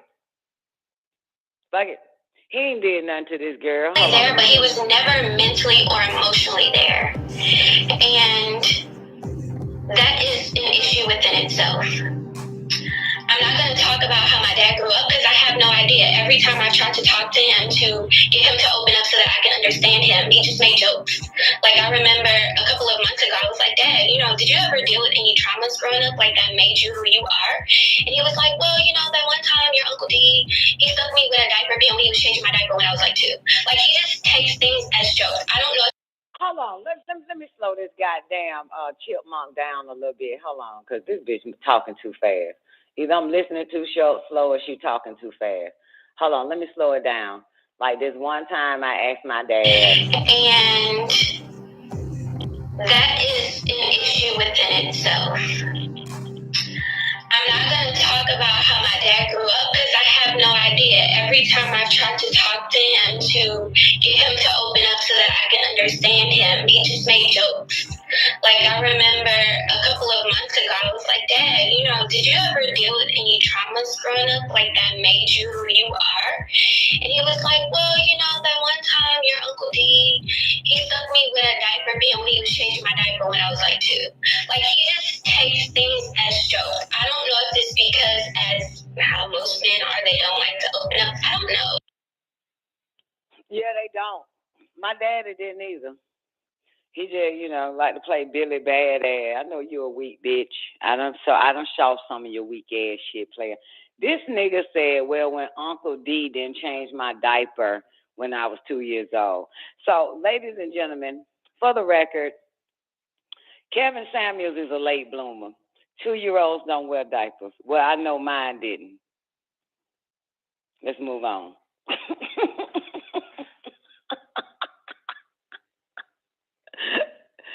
Oh, and Uncle D behind. Like, well, that one time your Uncle D, he stuck me with a diaper bin when he was changing my diaper when I was like 2.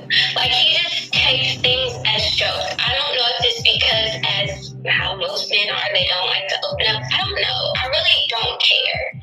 Because I just feel like what you do with growing up, you have the ability to decide how you're going to use that. You can use it to hurt people, or you can use it to say, you know what, I don't want to instill that in the people in my life. And you just keep it moving. So I primarily spent a lot of time at my dad's mother's house growing up because my sister didn't like going over there. She hated it. And I loved it because not only did I just absolutely love my grandmother and her husband, but because I was the only one there, I always got the attention there that I did not get at home. So I felt loved. I felt all of that. And I just became really depressed.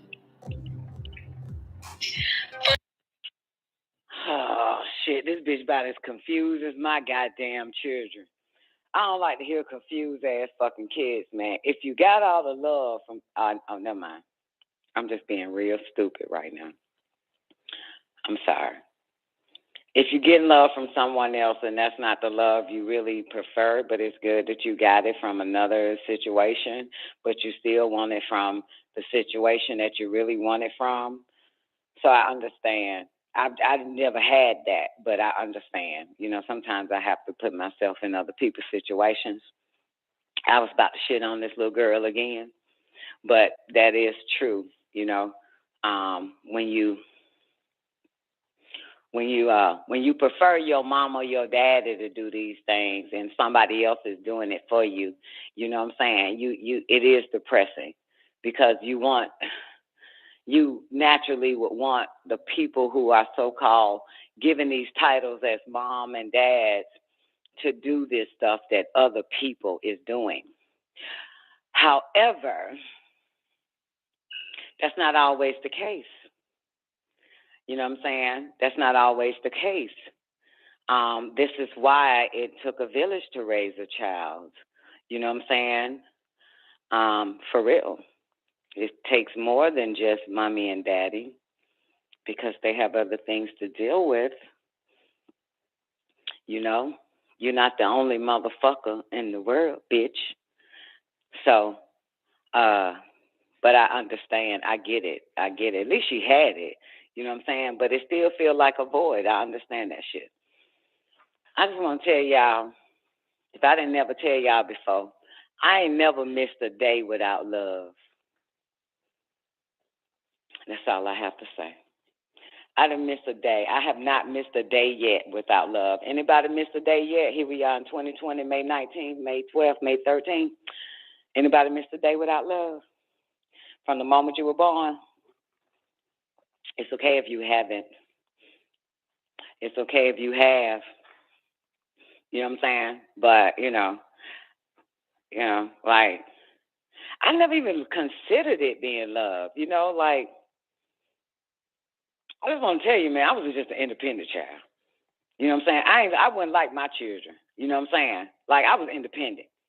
You know what I'm saying? So I didn't have to feel like I was missing out on nothing because I was independent, even, you know, as a little bitty goddamn girl.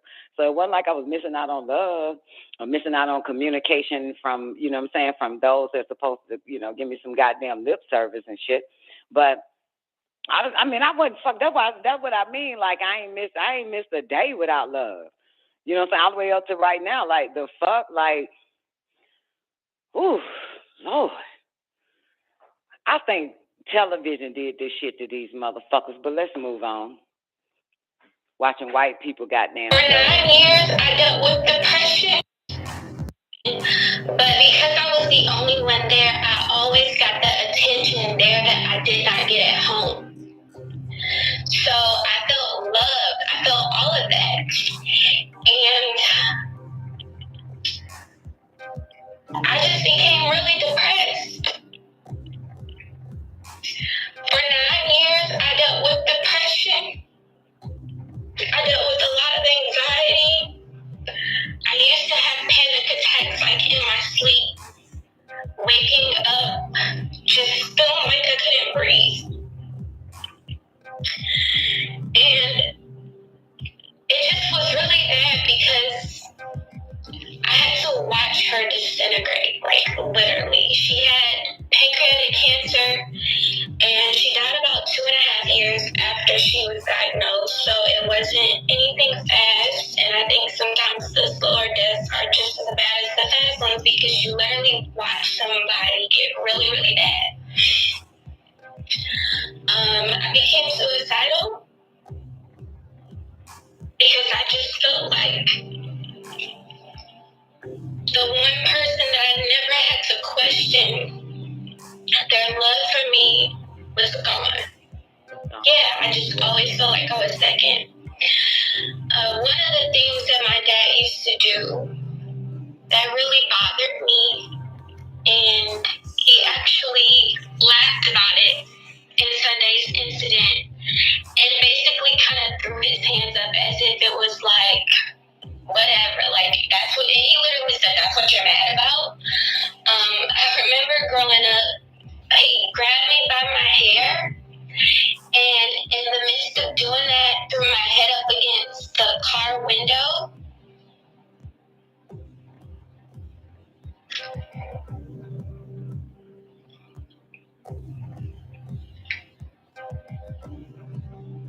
And I just remember thinking to myself, what did I do wrong?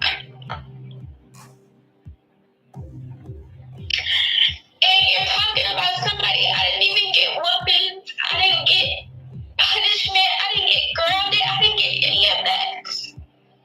Because I was a good kid. I had a smart mouth sometimes. So I was just too smart for my own good, but I was a good kid.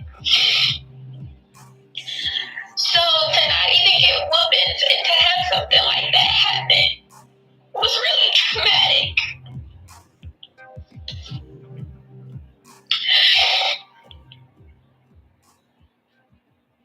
And I remember when we got home, when I got out the car,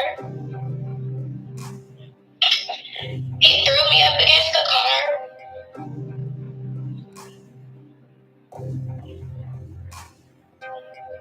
Probably one of the reasons why I have that back. My back is horrible. And that was that. I just remember hating him and feeling like the person that's supposed to protect me is not. I'm trying to own multiple businesses. Wow. Wow. Wow. Now that is different. She said she remember hating him. Now that is what I was waiting on. I was waiting on the word hate. Because it got to be a reason why. You know what I'm saying? That shit there. It got to be a fucking reason why. What up, DeBrock? How you doing, baby? DeBrock said, old brotherhood. Old brother good. What? Huh? Okay. IB said, I don't understand why she is speaking now. Was she not allowed? Well, you know, fear is also one thing, IB, that you take into consideration. If you can take into consideration, fear is one thing. So normally, you know, you have to wait till, you know, someone die so that you can, you know, tell shit because out of fear, you know what I'm saying? And remember she said earlier that she had so much, you know what I'm saying, to say, but she had to protect his status and shit. Remember that in the earlier, DeBrock, she said that she was trying to protect his status in the community. So now that, you know, he done croaked and shit, you know, it's a relief for her too, because now she can get it out, because some motherfuckers, man, and mind you, know, that fear is a motherfucker when you're scared about somebody. You know what I'm saying? No matter who it is, you know, it comes out after they dead or some old shit. Me, I ain't never scared. I told it all, even to my daddy face live on the fucking show. And nigga know where I stay. But, and I show up at my mama's house the same day, like, what's up, motherfucker? but, and that's only because, man, he wasn't doing no introspection. Now, what up, Twain? That's how you don't like all that shit, all that goddamn external fucking talking and shit, man. You better tell these motherfuckers where you fucked up at as a father, a friend, a brother, a uncle, a goddamn husband, a goddamn man, motherfucker. All that goddamn using hide behind holy tablets and LU. Now that shit fucks with me. I don't like that shit. You know what I'm saying?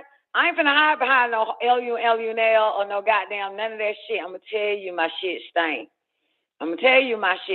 All my little shit. Give a fuck.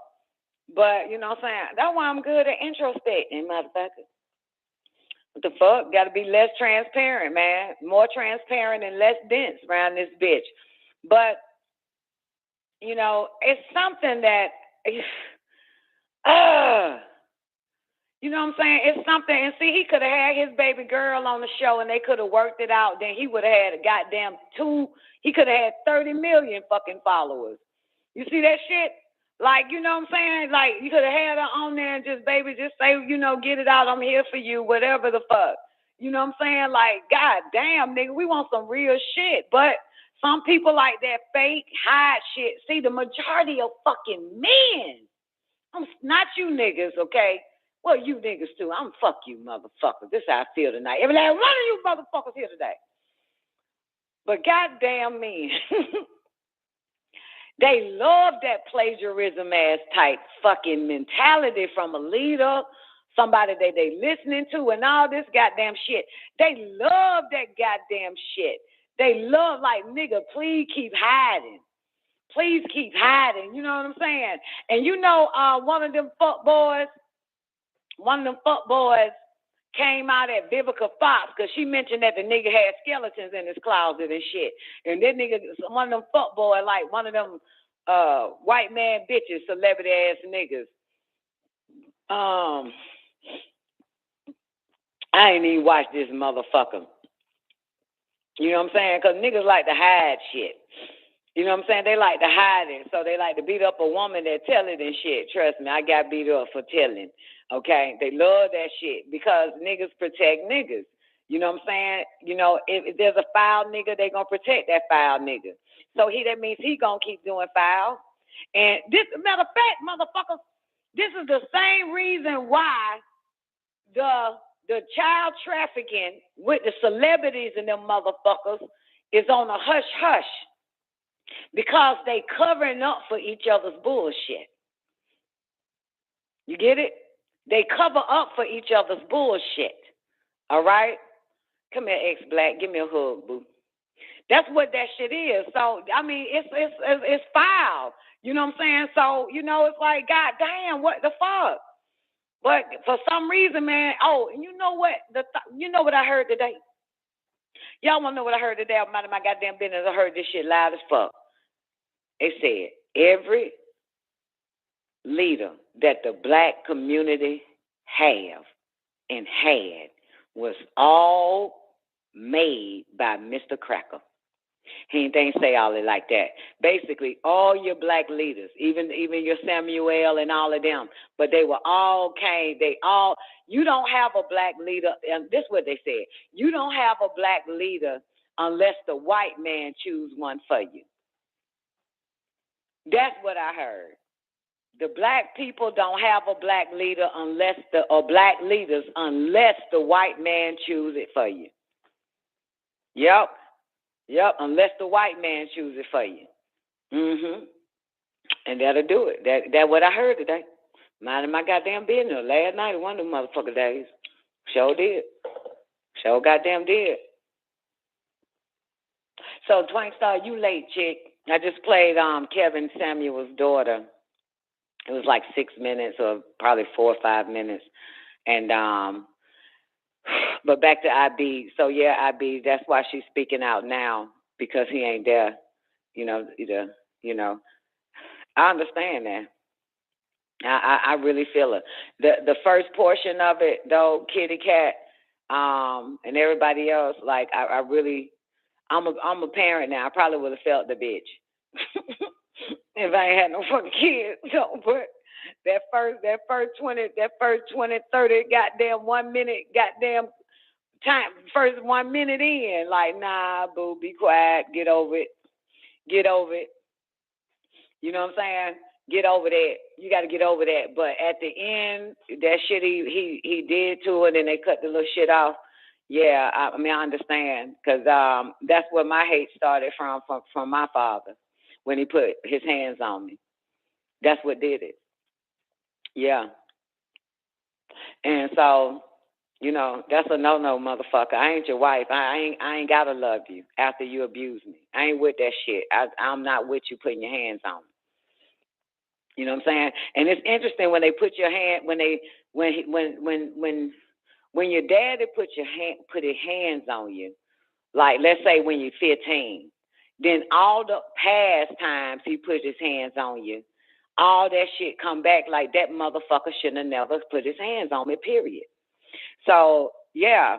So, I think I was like 16 or 17 when he put his hands on me. And then I started reflecting back all the way to basically the first time he deliberately beat me so bad I was throwing up. And he beat me out my sleep. I was 6 years old. All that shit came back, and all of it was fucking wrong. You know what I'm saying? So when he did it to me at 17, I think I was 17, then all that shit came back like every time he put his hands on me. Starting from, then I went back to 6, like this son of a bitch was trying to kill me at 6 years old. Yeah. You know what I'm saying? So I understand that shit. Like, yo. And when you start going back from like as a young adult all the way back to when it first started happening and shit, you form a fucking hate for this motherfucker. You know what I'm saying? You form a hate. Yeah, you got smacked on the hand as far as you can remember. Then you got beat by the motherfucker with a belt or some shit, and that's okay. But when that motherfucker try to goddamn do that shit, when you in the goddamn adult, all that type of shit come back on. I mean, you start to just travel back like all of it was wrong. Yeah, and I was, Smoke. He stripped me naked, and my mama was right there to watch it. And this was after I had a baby. I was a mother, and he stripped me naked and beat me. I'll never forget. And then all that shit came back. Yeah, so I felt violated at that point. Violated like a motherfucker. You hear me? But that's when I knew I hate this motherfucker to the day he died. I hate this motherfucker. Do I still hate him? Yes. Even though I know that nigga love me. But that's a sick shit. Yeah. I mean, nobody is supposed to go through shit with their mama and their daddy. You know what I'm saying? Nobody. You know what I'm saying? I'm supposed to get my first ass beating supposed to be from some nigga who was raised wrong that I'm in a relationship with. Okay? That's supposed to be my first beat down, if anything, which never happened. You know what I'm saying? It ain't supposed to be with my daddy, motherfucker. The fuck? It's supposed to be with some goddamn retarded ass nigga in these streets or some shit. But no,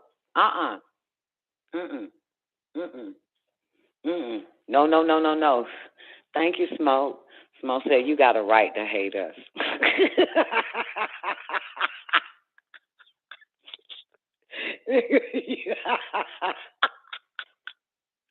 This nigga here, what a goddamn night already with goddamn Smoke. Where you been anyway, baby? Girl, I hate to talk about it. You know what I'm saying? But I do. This is why I don't play that. That's why I kill a nigga. Put your hands on my children. I don't play that shit. I don't give a fuck who you are. You could be God. I will kill you, motherfucker. I do not play that shit. Because nobody is supposed to lay a hand on a fucking child. I don't give nan fucks. You're not supposed to touch them, period. You know what I'm saying? And remember, you know, man, what is it called? Man doesn't have intellect, so he rules with brute force. So he doesn't know that. Where you think all this murdering shit coming from? All goddamn man and 2% female with her retarded ass because it's over some goddamn nigga. But 99% man and goddamn 1% fucking female because these motherfuckers want to use brute force on any and every goddamn thing that's living on this bitch instead of intellect because he doesn't have intellect. You know what I'm saying? You feel me? Like, what the fuck? Like, you know, I still don't understand why motherfuckers have them around. I still don't get it. Why the fuck do you have something that you even left or even around your children? I don't get that shit. I still don't get that. You know what I'm saying? I don't get that shit. Ain't no way in hell, nigga. Ain't no way. And you know when she said what he did to her, Kevin's daughter, well, he ain't got no daughter, but the little baby girl, he ain't got no children. But damn, I was about to say what it reminded me of. When she said he threw her head into the car windshield, to the window. You know what I'm saying? And then when she got out the car, he did it again and fucked her back up. And she said her back ain't been right ever since. She think that's where it came from when she was a little girl when he did that shit, right? Well, when she said that part, the first thing, and tell me, was it anybody else? Because I have some good intuition. I said to myself, the reason why that nigga did her like that is because she reminds him of her mother. She reminds him of her mother. And see, when they can't really do that shit to the mama, they'll do that shit to the child. You know what I'm saying? They'll do that shit to the fucking child, man. That's fucked up. But anyway, this is, I mean, the reason why males can't solve problems is because he run from them. That's the reason why. If I have a problem right now, that nan nigga and this bitch could help me, because you run from problems, which means you don't know how to solve them. So you can't be the one with a lot of problems that you hide and bury, but you can't solve no goddamn problems because you run and hide and bury your problems. You know what I'm saying? Life problems. You know what I'm saying? Real life shit that just about every motherfucker, dead or alive, have been through, male or female. Doesn't matter. But they hide that shit. So they could never solve life problems. That's why this nigga was not really a life fucking coach. This nigga was an image consultant, all about how you should dress your externalities and not work on your internalities, your internal. That's because they hide all that shit. You know what I'm saying? Fat bitch, you just lose weight and everything will be great. Poor bitch, you get some goddamn money, then you can get you a rich nigga. It's all externalities. The only thing he gonna give you is outside externalities, because he hides from his own insecurities and problems. That's what they do. I have to fucking pull shit out of a nigga. You hear me? I got to pull shit out of a goddamn man. I have to really pick his fucking brain for him to confess some shit. You know what I'm saying? That's why they are leaders. Anybody could be a leader. That's why they came with that goddamn saying, the blind leading the blind. Because man don't want to look at himself. So the blind leading the blind. A blind can lead. A deaf can lead. A dumb motherfucker can lead. What we missing is guidance. And only a guidance can guide you. A guider can guide you because it's been there, done that, got the t-shirt and the hat, and can show you, you know what I'm saying, the many consequences and all of that can happen because you are the senior of this generation. You know what I'm saying? Or in your own generation. You know what I'm saying? In 3 generations, you can be that. You know what I'm saying? But they don't. They don't, Miss Hudson. They don't. And the problem with the females today, like the YouTube females, is that they hide their own shit. They doing exactly what man do, and they call celebrity fucking gossip. So all they doing is pointing shit out about other motherfuckers. They doing the same shit man do. Point at you as well. You know what I'm saying? As well, God damn it. Like, God damn. You know, again, it's, hey, man, I know people like their senses tickled. You know what I'm saying? Everybody's ear is glued to bullshit, gossip, distraction, and all of that from who's giving it. But their life is in shambles. It's kind of like to hear about somebody else's fucked up shit make you feel better, but you in the same fucked up situation.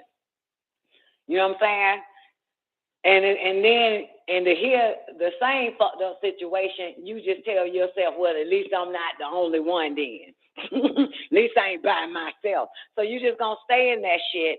but you're not gonna figure out, you know what I'm saying, what to learn from it, what to do, blah, blah, blah, and teach others, you know what I'm saying, give others a heads up about how this shit really works. It's amazing. You know what I'm saying? It's amazing how this shit go.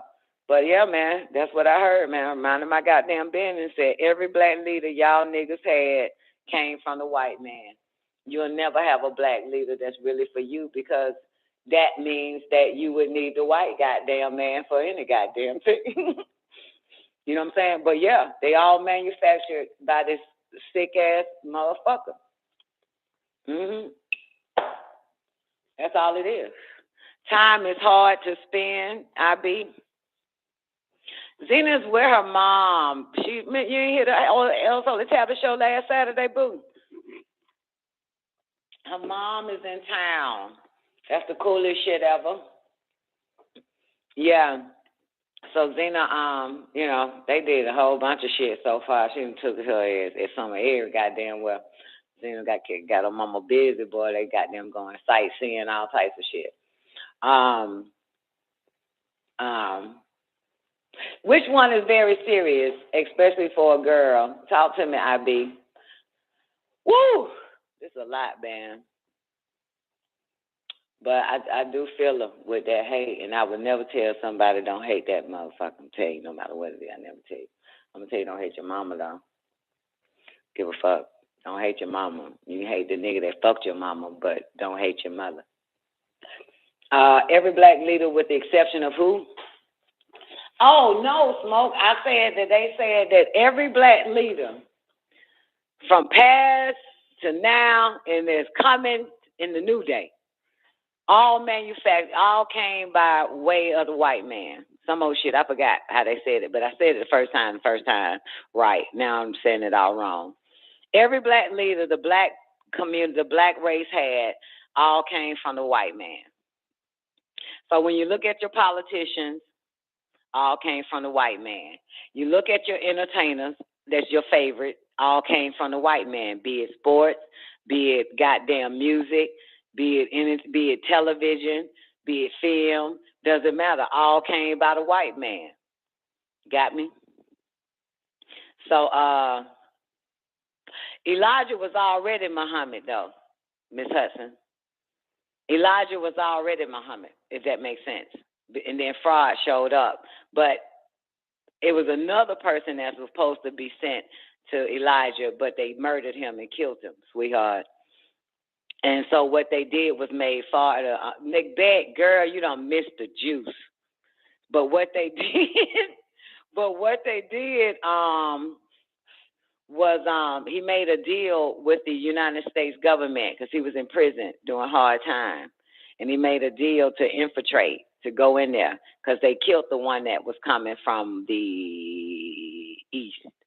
Yeah, I forgot his name, the one that was coming. He was a black Moor that was coming, that's supposed to come to Honorable Elijah Muhammad, but they killed him and supplemented him or supplanted him, did a flip-flop.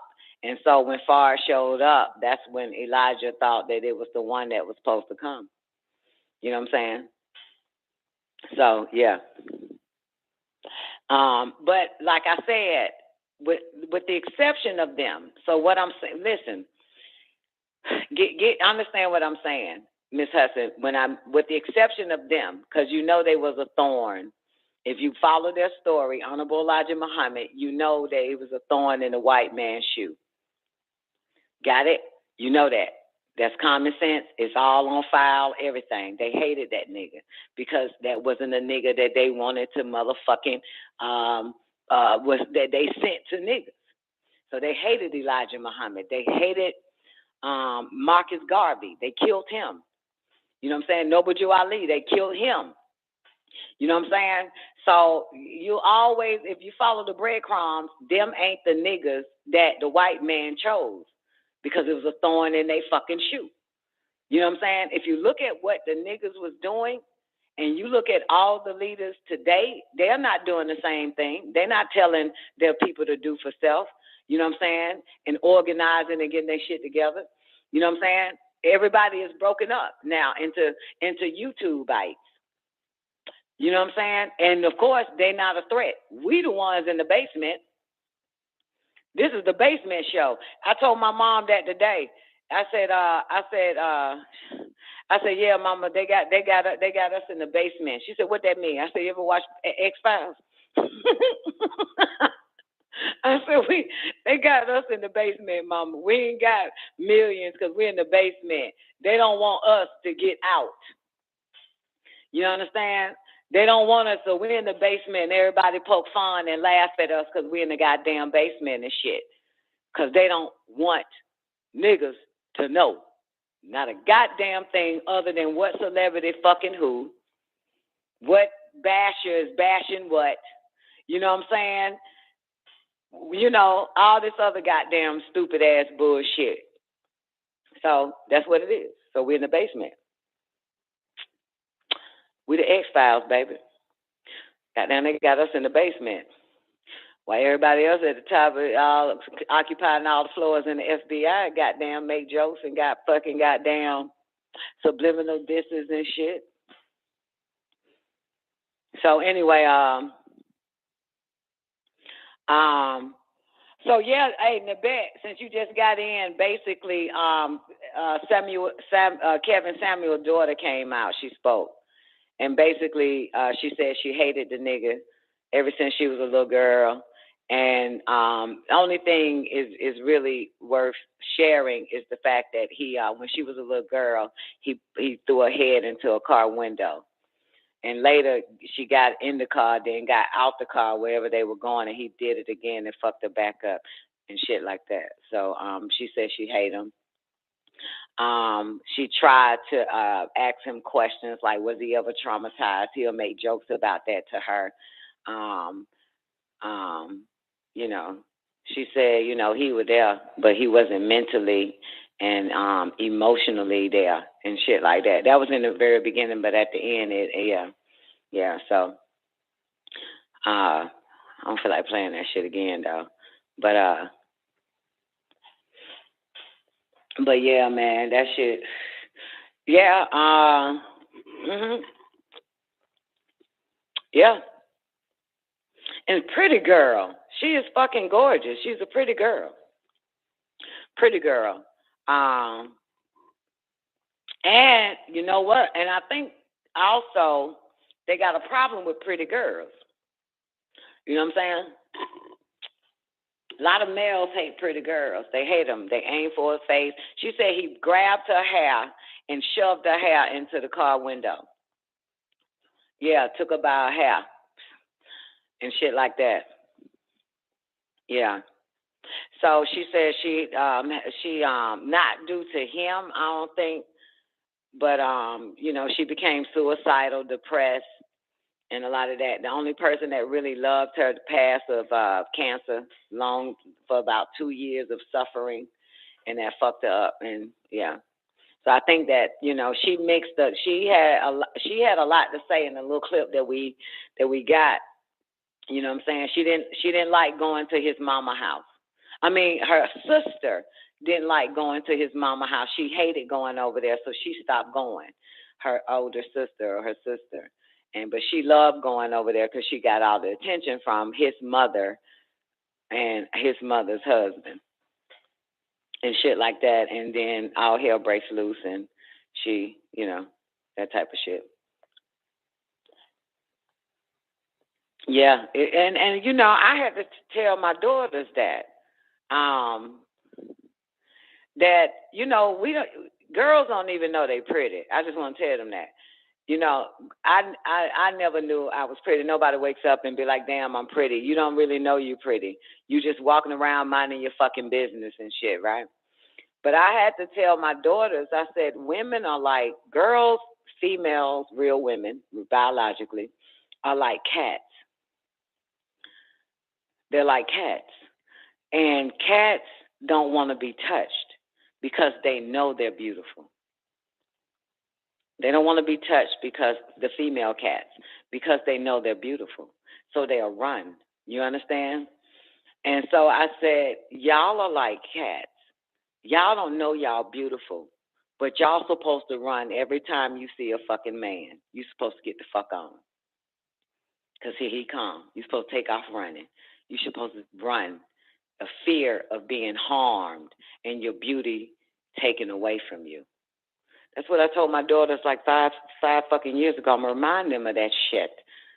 Once I get off this motherfucking goddamn show, I got to remind them of that. They don't fucking know that shit. I didn't know that shit. You know what I'm saying? You know, we just don't know, but somebody need to tell them. That's why you run. You don't fix yourself up for that motherfucker. He gonna break your ass the fuck down. The fuck? You know what I'm saying? Y'all don't know y'all are like females are like cats. The only difference is a cat know that if I gotta run every time a motherfucker try to fucking touch me, I got to get the hell on. Because a cat knows it's beautiful. Okay? She knows she's beautiful. That's all. That's the difference between us and female cats. That's why I don't like to be touched. If you're born with it, you don't see yourself the way others see you. Yeah. I mean, because, you know, it's just something that just something you did. It's just what you is, right, nigga? Like a cat don't see itself as a cat. A cat just got more sense than a goddamn human. It knows to take off fucking running. Don't you dare touch me. The fuck? It knows.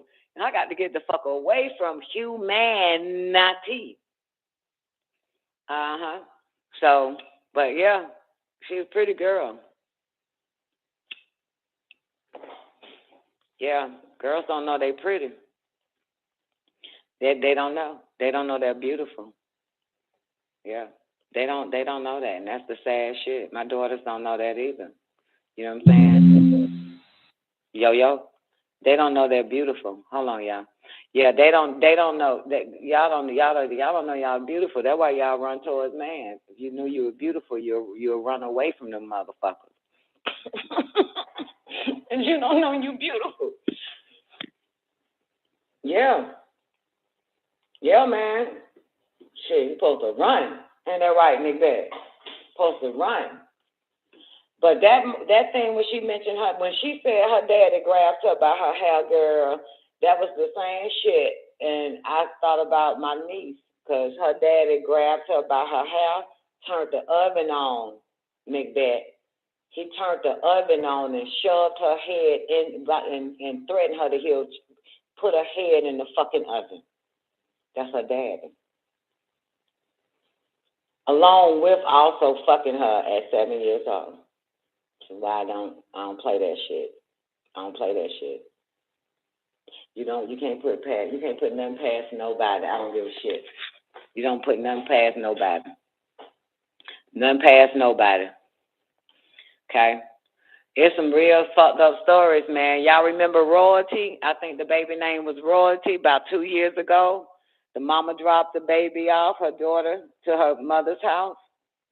And the grandmama put her ass in the oven, killed the baby. You can't put shit past no goddamn body. You hear me? It ain't just man. It ain't just daddy. It ain't just neighbors. It ain't just, it's family too, man. Yeah, the grandmama put the baby in the fucking oven. Mama thought that her mama was supposed to, take care of the baby better than her. And the mama put the baby. Y'all remember that shit 2 years ago? Shit wild, man. Shit wild.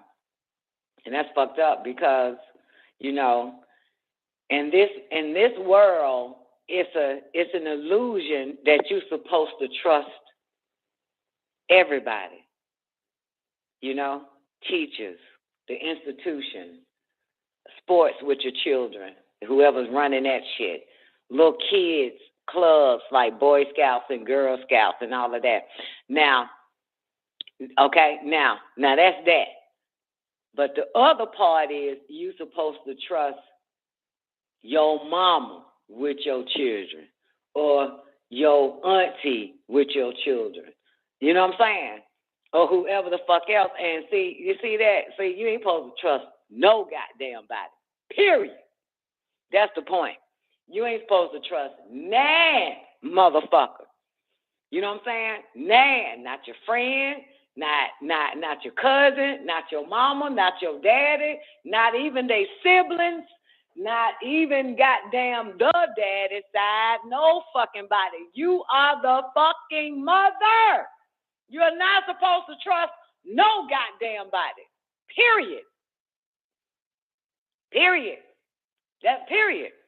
And the sad thing about this illusion that you are supposed to, when you don't trust nobody, the world looks at you like something is fucking wrong with you because you got to trust some goddamn body. You know what I'm saying? So you the bad guy, but you have to protect your children, so you can't trust no one. You know what I'm saying? You can't trust no goddamn body, man. This shit here wild. You can't trust nobody. That's all I'm saying. You're not supposed to. Fuck what the world say. Fuck what the family side say. Fuck what your aunt say. Fuck what your uncle say. Fuck what your mama say. Fuck what your daddy say. Fuck what they daddy say. Fuck what your friends say. Fuck what the schools say. Fuck what the government say. Fuck what God say. Fuck all that shit. And fuck what you say. You got to not trust nobody with your motherfucking baby. Period. Neither with yourself. Can't trust nobody with yourself. You understand? You can't even trust nobody with yourself. You see what happened? You see why disease is running rampant? Because you trust somebody with yourself. You know what I'm saying? You can't trust for real, man. How the fuck you end up burning and getting all these goddamn gonorrheas and AIDS? Because you can't trust nobody. But you can't trust no goddamn body around this motherfucker. Since the beginning of time, you can't trust no goddamn body, boo. Not even you can't trust them with yourself. I said it. That's why you got to protect yourself with something they don't motherfucking profess. Males that are leaders never tell their congregation, their followers, to protect yourself. No, man yells, I am the protector. And that's the end of that. He would never say, protect yourself, protect your children. You know, that's what it is. Mothers, protect your children. Protect your children from any and every goddamn body. No, man just yells, I'm the fucking protector.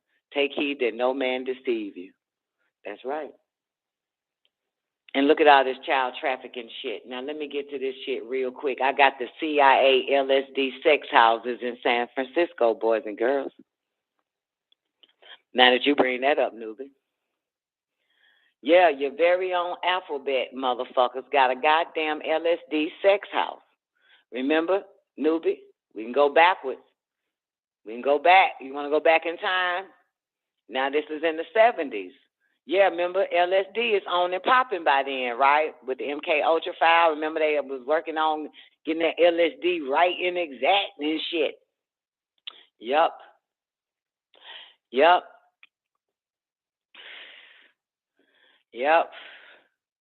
So you have the CIA's LSD sex houses in San Francisco. This newspaper, y'all probably can find it if you go to Image. Maybe it's probably up there. Just type in Washington Post panel finds CIA broke law defends record. This was Wednesday, June 11th, 1975 or 73. I can't make it out. The CIA infiltrated 17 area groups and gave out LSD. Y'all still trust them motherfuckers. The panel finds CIA, and I wish I could, it's kind of hard to blow it up. But these are some of the classified, newbie, you know, they're always giving me some declassified shit. John F. Kennedy, the operation lasted for about 10 years until John F. Kennedy forced the CIA director, Allen Dulles, to resign. So it went on for about 10 years. On June 11th, 1975, the San Francisco Chronicle recounted a certain unholy night in 1957 when Wayne Ritchie, a former prison guard, unwittingly took LSD in a San Francisco bar. He was drugged without his knowledge and could barely stay conscious, having lost all sense of reality. That night, Wayne Ritchie was the victim of a CIA operation that secretly tested psychotropic drugs on the American population. Midnight climax is what they called it. Consent isn't necessary. Population testing for psychotropic drugs was known since 1975 when congressional and commission hearings officially revealed to the public that the CIA and the Department of Defense had conducted experiments on human subjects. Don't they still got the Department of Defense and the CIA? Y'all don't think that shit ain't happening now? Most of the articles and inquiries about how the CIA drug its citizens focus mainly on New York City. However, recently, these declassified documents, interviews, and a secret agent's diary obtained from the Stanford University archive shed new light on the extent of operations in San Francisco. Brian, where you at? This is where I need you at. I need you to give me those files. The declassified documents about this. You're so sweet. The declassified documents about this. I think I got them. I don't know. Hold on. I don't know. But it's about to, hold on. I think it's on here. Okay, so Operation Midnight Climax, that's the name of it. The specifics of the operation in San Francisco are due in particular to George H. White. White was an official at the Bureau of Narcotics, making headlines by dismantling trafficking networks all over the world, but he was also a spy for the CIA. See that shit? He oversaw the Operation Midnight Climax, yeah. He oversaw the San Francisco branch of the MK Ultra program, newbie, which he nicknamed Operation Midnight Climax. He then formed a network of brothels. This network would become the breeding ground for subjects on whom drugs would be tested. The tests increased knowledge of the effects of drugs being used as weapons in the Cold War. A decade-long nightmare. The way the topics which were chosen varied. At one of the brothels in Telegraph Hill, girls would pick up guys from bars and restaurants in North Beach and bring them back to do experiments and observations. White and his wife would also host dinners at their home, and guests could unwittingly be drugged through hallucinogenic cocktails. While described in his diary how he also injected doses of acid into unsuspecting civilians on beaches, in bars, and in restaurants, which is still happening now. Which is why, even today, motherfuckers be like, they come to my table and be like, would you like any water? I say no. Would you like any drink? Alcohol list? I say no. Fuck with none of that shit. Public, hell no. Nope. Ask for a bottle and make sure that motherfucker cap ain't broken. The seal ain't broken.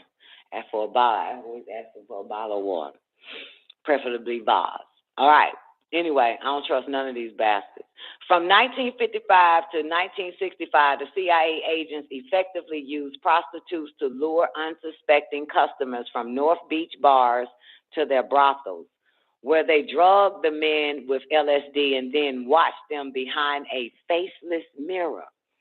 The operation lasted for a decade until John F. Kennedy forced CIA Director Alan Dulles to resign.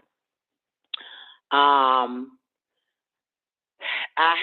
going to give y'all this link, and maybe y'all could save it, because it goes into details with this motherfucker. And I'm sorry, I'm at the new computer that ain't no fucking good. So I can't show y'all the pictures of these motherfuckers, but it'll be good. So I'm going to give y'all this right here. That's for y'all in the after party. And my folks over here. And there you go. Somebody click on that. What up, boss lady? Great day, baby. So that's the history. So y'all can follow along with a player and look at these fucktards. Damn, is my screen frozen? Y'all done froze a big screen. Hold on, y'all. I think they froze my screen. Yup. Fuck. They froze the screen. She said they.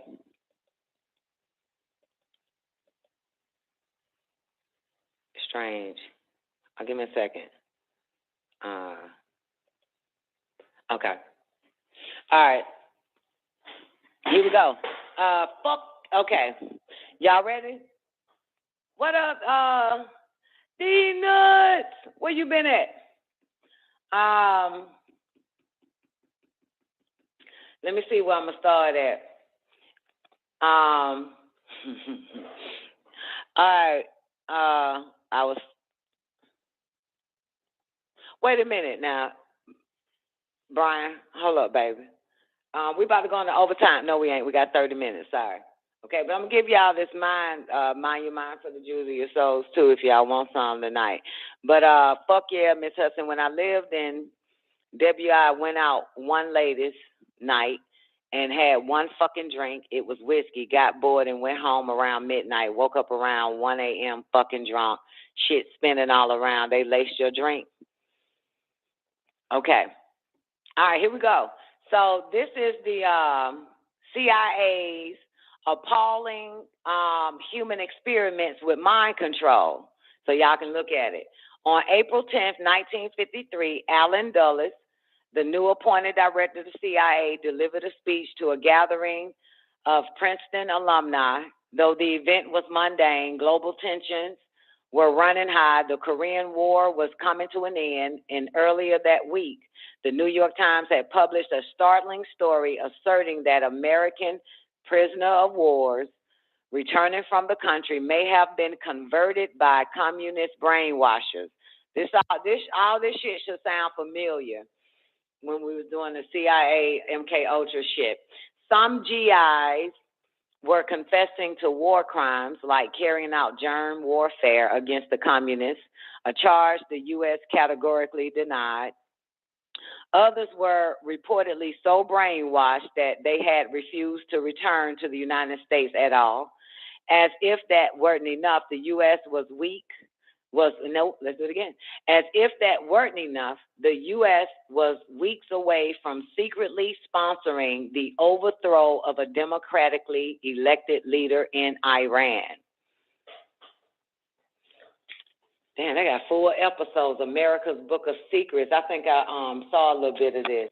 But Dulles had just become the first civilian director of an agency growing more powerful by the day. And the speech provided an early glimpse into his priorities for the CIA. In the past few years, we have become accustomed to hearing much about the battle of men's minds, the war of ideologies, he told the attendees. I wonder, however, remember, this is the alumni at Princeton. Went to Princeton? So he's speaking to them. Yeah, Princeton. I wonder, however, whether we clearly perceive the magnitude of the problem, whether we realize how sinister the battle for men's minds has become in Soviet hands. He continued, we might call it in its new form, brain warfare. It's so cute that they always pointing fingers at the Soviets on every goddamn thing like they ain't did a damn thing to a motherfucker. Dulles proceeded to describe the Soviet brain perversion techniques as effective but abhorrent and nefarious. He gestured to the American POWs returning from Korea, shells of the men they once were, parroting, is that parroting? The communist propaganda they had heard cycle for weeks on end. He expressed fears and uncertainty were they using chemical agents, hypnosis, something else entirely. We in the West, the CIA director conceded, are somewhat handicapped in brain warfare. What year was this, boys and girls? 1953. When did it start? 1952, right, newbie? Right? When the United States started goddamn doing brain warfare.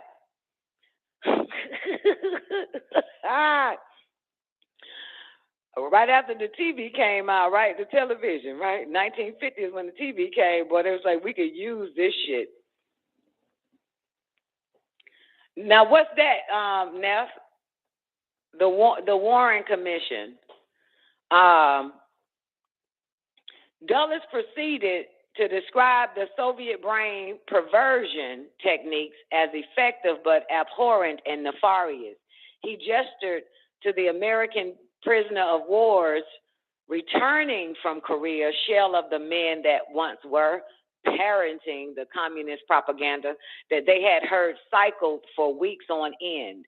He expressed fears and uncertainty. Were they using chemical agents?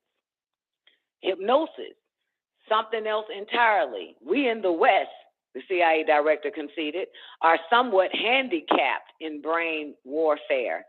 This sort of non-consensual experiment, even on one's enemies, was antithetical to American values. That's double speak, wasn't it, Bet? You still here with us? That's called double speak. This sort of non-consensual experiment, even on one's enemies, was antithetical to American values, Dulles insisted, as well as antithetical to what should be human values. See, all of that shit is double speak because we did a whole motherfucking show on United States chemical warfare right now, and it damn sure predates that date, 1950. The shit, biological and chemical warfare that they used on their own citizens. But see, but the devil know how to speak, don't he? That motherfucker know how to speak. Fear of brainwashing and a new breed of brain warfare terrified and fascinated the American public throughout the 1950s, spurred both by the words of the CIA and the stories of brainwashed GIs. The story of brainwashed GIs returning from China, Korea, and the Soviet Union. Newspaper headlines like "New Evils Seen in Brainwashing" and "Brainwashing versus Western Psychiatry" that's when the word brainwashing came up, offered sensational accounts of new mind control techniques and technologies that no man could fully resist. The paranoia began to drift into American culture with books like The Manchurian Candidate and The Naked Lunch, playing on themes of unhinged scientists and vast political conspiracies. We probably need that book, The Manchurian Candidate. The ideal of brainwashing also provided many Americans with a compelling, almost comforting explanation for communism's swift rise, that Soviets used the tools of brainwashing not just on enemy combatants, but on their own people. Why else would so many countries be embracing such an obviously backward ideology? American freedom of the mind versus Soviet mind control became a dividing line as stark as the Iron Curtain. Now, interesting. Now, this is the 50s, y'all. So, of course, we wasn't here, and niggas was probably goddamn, I don't know what niggas was into during this time, but I think Martin was around, too. Martin Luther King. That nigga was MK Ultra. But anyway, let me figure this shit out. Hold up, because I was going somewhere with it. Light it up, take a puff. Let me get this shit right. Why else? Then what was I hitting at? What was I hitting at with this? Fuck. What the fuck? Why did I stop? Why else would so many countries be embracing such an obviously backward ideology? American freedom. There we go. American freedom of the mind versus Soviet mind control became a dividing line as stark as the Iron Curtain. Okay, so you can imagine in the 50s, okay, and 60s, that the television and radio is strong. That's where everybody's getting their info from, as well as newspaper that is being delivered to their door and newsstands. So Americans, can you imagine the mind-fucking Americans believe based on their government telling them about Soviet brainwashing and mind control, and Americans like, oh my God, that is so wrong. Good thing we got freedom of mind, yet their government, CIA, is developing a fucking mind control drug and hypnosis via television, radio, and teaching motherfuckers how to speak in a certain tone to a large audience on stage to put them under a fucking hypnosis. Anytime they're talking about the bad guy, it's time for you to look at the motherfucker that's talking about the bad guy. That's the point. So, and they're thinking, not us Americans. Americans will never do that. We got value. They love our value. We got freedom of mind and shit. Can you imagine that? And look how far this shit has become now. You never had freedom of mind. They took that a long time ago, even before we got here. And now they're taking your freedom of speech. They've always been doing this shit. They own to the net. They got some 6 degrees deeper. That freedom of speech was coming if I already had you on mind control.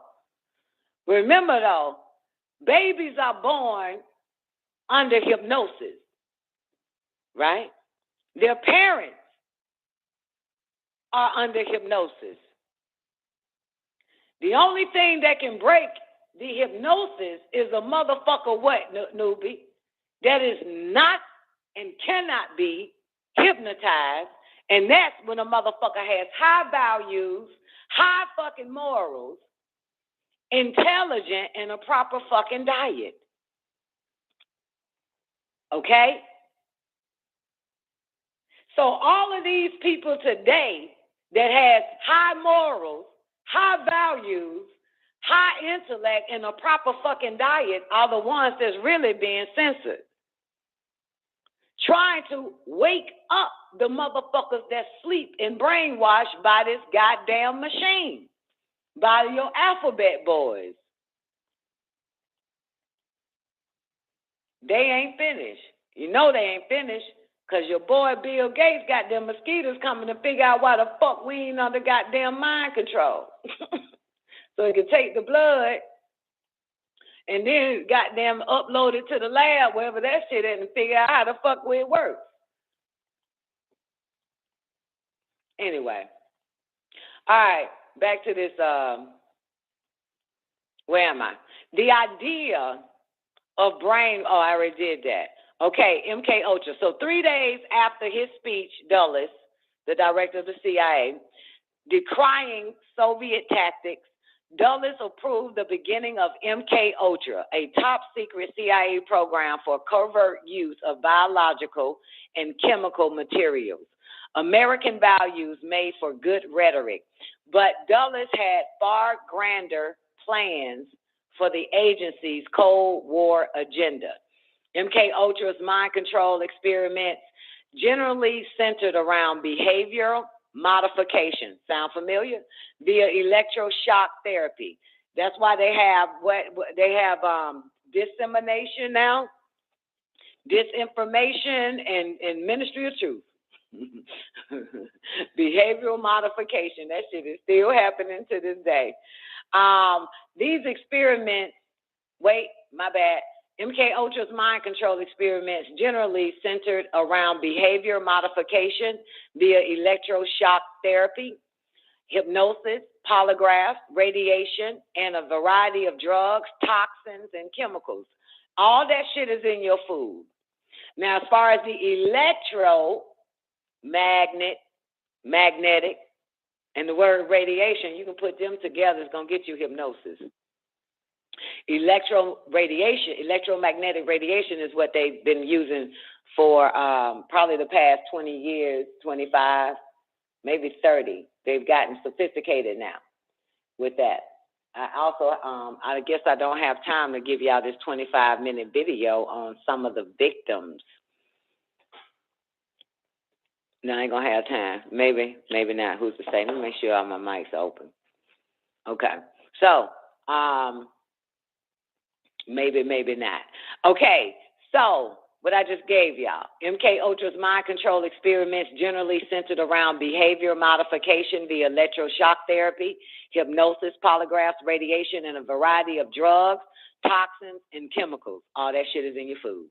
These experiments relied on a range of test subjects, some who freely volunteered, some who volunteered under coercion, and some who had absolutely no idea they were involved in a sweeping defense research program. From mentally impaired boys at a state school to American soldiers to sexual psychopaths at a state hospital, MK Ultra's program often preyed on the most vulnerable members of society. The CIA considered prisoners especially good subjects, as they were willing to give consent in exchange for extra recreation time or commuted sentences. Whitey Bulger, a former organized crime boss, wrote of his experience as an inmate test subject in MK Ultra. He said 8 convicts in a panic and a paranoid state. Of the 1957 test at the Atlanta Penitentiary, where he was serving time, he said total loss of appetite, hallucinating, the room would change shape, hours of paranoia and feeling violent. We experienced horrible periods of living nightmares and even blood coming out of the walls. Guys turning into skeletons in front of me. I saw a camera change into the head of a dog. I felt like I was going insane. Bulger claimed he had been injected with LSD. Lysergic acid dilithiamide, or acid, had become one of the CIA key interests for its brain warfare program, as the agency theorized it could be useful in interrogations. In the late 1940s, the CIA received reports that the Soviet Union had engaged in intensive efforts to produce LSD and that the Soviets had attempted to purchase the world's supply of the chemical. That's why it's always been drug wars. We know that. Remember? It's always been drug wars with all the governments. Drug wars. It all wars. It ain't never oil. It was drugs. That's why they was like, your biggest drug dealers are your motherfucking government.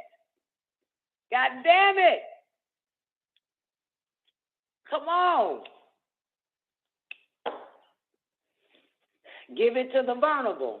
They'll poison the whole goddamn neighborhood and neighborhoods of neighborhoods. They know how to do this shit, your government. They act like they the good guys. We're going to clean up, get the drugs off the street. Really? By locking up motherfuckers with the exception of yourself. The criminally insane versus the criminal sane. They're both criminals.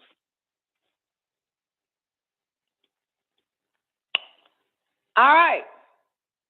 Where was I before I interrupted myself in this shit? In the late 1940s, the CIA received reports that the Soviet Union had engaged in intensive efforts to produce LSD and that the Soviets had attempted to purchase the world supply of the chemical. One CIA officer described the agency as literally terrified of the Soviet LSD program, largely because of the lack of knowledge about the drug in the United States. This was the one material that we had ever been able to locate that really had potential, fantastic possibilities if used wrongly. That's what the officer testified in. With the advent of MK Ultra, the government's interest in LSD shifted from a defensive to an offensive orientation. Agency officials noted that LSD could be potentially useful in gaining control of bodies, whether they were willing or not. The CIA envisioned applications that range from removing people from Europe in the case of a Soviet attack to enabling assassinations of enemy leaders. On November 18, 1953, a group of 10 scientists met at a cabin located deep in the forest of Maryland. After extended discussions, the participants agreed that to truly understand the value of the drug, an unwitting experiment would be desirable. These motherfuckers get to drug the whole goddamn world and get away with it. Unwittingly. They get away with it. You drug, you go to fucking chow. The CIA remained keenly aware of how the public would react to any discovery of the MK Ultra, even if they believed these programs to be essential to national security. You hear that? That's devil speak. Even if they believe these programs would be essential to national security. That's all they got to use. That's all they got to say to the public. This is national security. Gas prices got to go up, blame Russia. You know, for the nation's security, we're going to have everybody take their clothes off. Okay, we got to take our clothes off for national security. Don't matter. I mean, it's what the fuck they use on these fucktards. Why you think we in the basement? How could the CIA, no, let's do it again. The CIA remained keenly aware of how the public would react to any discovery of the MK Ultra, even if they believe these programs to be essential to national security. They must remain a tightly guarded secret. How would the CIA possibly explain dosing unassuming Americans with LSD? Precautions must be taken, not only to protect operations from exposure to enemy forces, but also to conceal these activities from the American public in general, wrote the CIA Inspector General in 1957, said that shit. The knowledge of that agency is engaging in unethical and illicit activities would have serious repercussions in political and diplomatic circles and would be detrimental to the accomplishment of its mission. Now, let's get into Operation Midnight Climax. So the CIA initial experiments with the LSD were fairly simple, if shockingly unethical. The agency generally dosed single targets, finding volunteers when they could, sometimes slipping the drug into drinks of fellow CIA employees. Over time, these LSD experiments grew increasingly elaborate. Perhaps the most notorious of these projects was Operation Midnight Climax. In 1955, on 225 Chestnut Street, San Francisco, the CIA was devoting substantial attention to decorating a bedroom. George White oversaw the interior renovation. Not much of a decorator, White had a storied career in the Federal Bureau of Narcotics. When the CIA moved into drug experiments, bringing White on board became a top priority. White hung up pictures of French, can dancers, and flowers. He draped lush red bedroom curtains over the windows. He framed a series of Toulouse-Lautrec posters with black silk mats for a middle-aged drug bureaucrat. Each item evoked sex and glamour. Nigga done set up the damn brothel, didn't he? It's your CIA, baby. And the official officer of the narcotics division of your, whatever you want to call it, your government to govern your mind. White then hired a Berkeley engineering student to install bugging equipment and a two-way mirror. White sat behind the mirror, martini in hand, and waited for the action to begin. Prostitutes would lure unsuspecting Johns to the bedroom, where the men would be dosed with LSD and their actions observed by White from beyond the mirror. As payment for their services, the sex workers received small amounts of cash, as well as a guarantee from White that he'd intercede when the women inevitably had run-ins with law enforcement in the future. Y'all see his picture. He looked like old sick fuck, don't he? George Hunter White, supervisor for the New England area of the Federal Narcotics Bureau. Though the CIA plotted these safe houses as a stage for testing the effects of LSD, White's interest shifted to another element of his observation, the sex. The San Francisco house became the center of what one writer called the CIA Cardinal Operation. As officials began asking new questions about how to work with prostitutes, how they could be trained, and how they would handle state secrets, the agency also analyzed when, in the course of a sexual encounter, information could best be extracted from a source, eventually concluding that it was immediately after sex. That's true. Men talk a lot after sex, even if he ain't drugged. Only time you get some shit out that motherfucker. But perhaps unsurprisingly, much of White's action were driven by pure voyeurism, if I said that right, newbie. And we got 4 minutes. We're going in overtime. Some of y'all might want to reset your phone and hurry up and call back in. We got 3 minutes, actually. Call-in number for anybody that wants in is 425-569-5274. And I'll drop this link if you're on a computer, I don't know, a laptop. If your phone can do it, I don't know. But I'm going to drop it anyway. And here it is. Here's the link. You click on that link.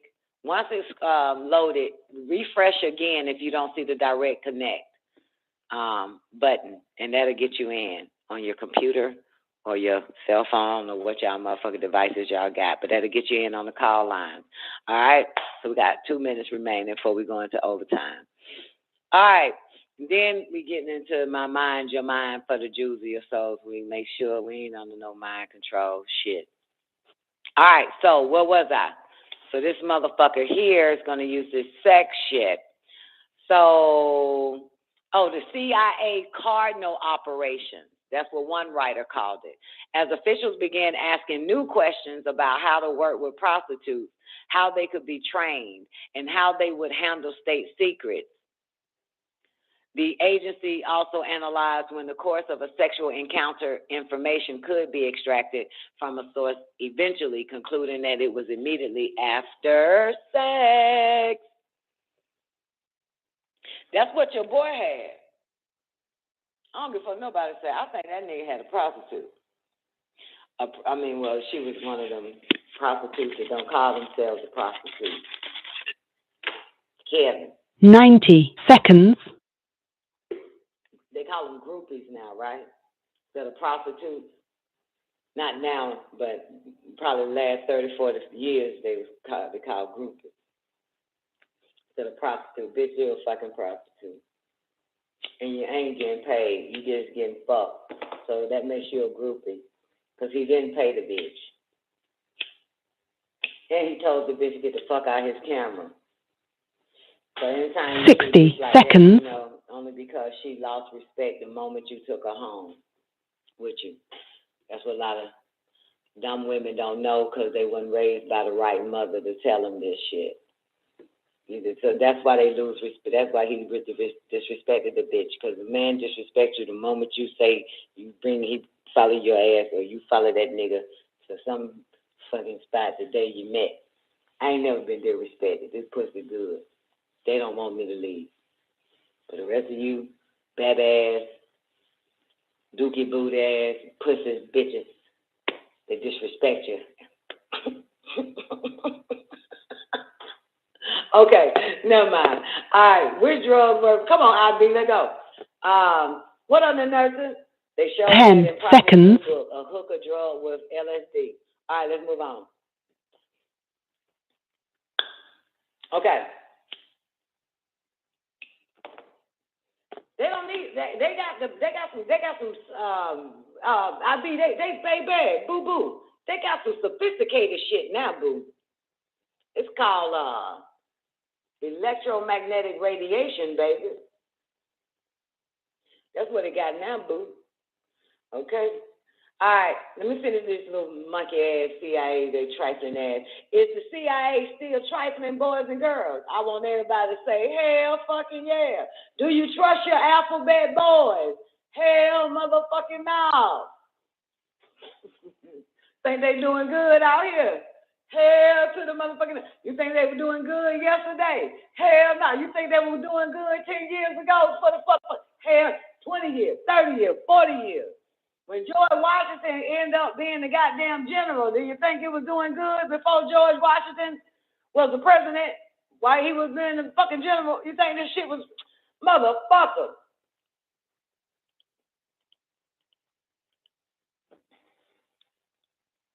Fucking settlers.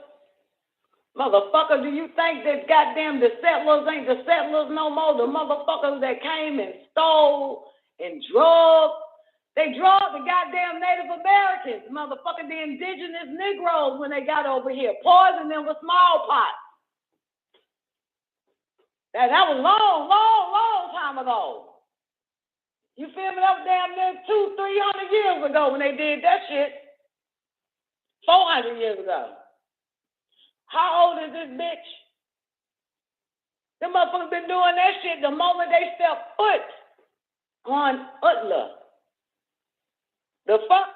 This shit ain't stopped? No, it ain't stopped. When you got President Trump saying, I have reduced the price of drugs down by 20%. And the fucking crowd goes wild.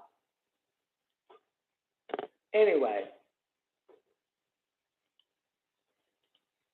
Children on drugs. Come on, they ain't stopped. All right, here we go. I don't even know why niggas participate in this shit. Okay. We say sex, but perhaps unsurprisingly, much of white action was driven by pure voyeurism. That's where I was. I toyed wholeheartedly in the vineyards because it was fun. That's what White later said. Nigga, you done found the goddamn archive. You done found the brand. Boo-boo. You done found the goddamn declassified for your girl, boo. They talking about they paid suspicious. Give a shit. Oh, they saying the speed is slow. They hating on me, Brian. I'm going to get to it, baby. Okay. So where was I? Fun. White said. Where else could a red-blooded American boy lie, kill, cheat, steal, rape, and pillage with the sanction and blessing of the All-Highest? You hear this shit? This what your Bureau of Narcotics said. Where else could a red-blooded American boy lie, cheat, steal, rape, and pillage with the sanction and blessing of the All-Highest? That's why we got to take them all down, man. Even the ones with smiles on their face. Excuse me. It's the smoothie, man. The CIA's experiments with LSD persisted until 1963. Do me a favor, Brian. Can you email me those links, baby? Because I'm not able to get them. WGAG Radio at gmail.com.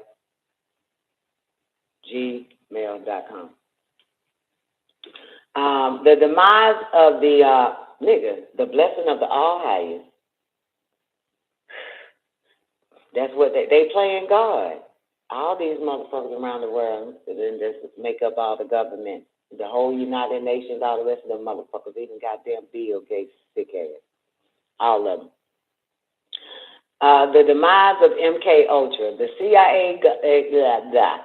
CIA experiments with LSD persisted until 1963 before coming to a fairly anticlimactic end. Yeah, right.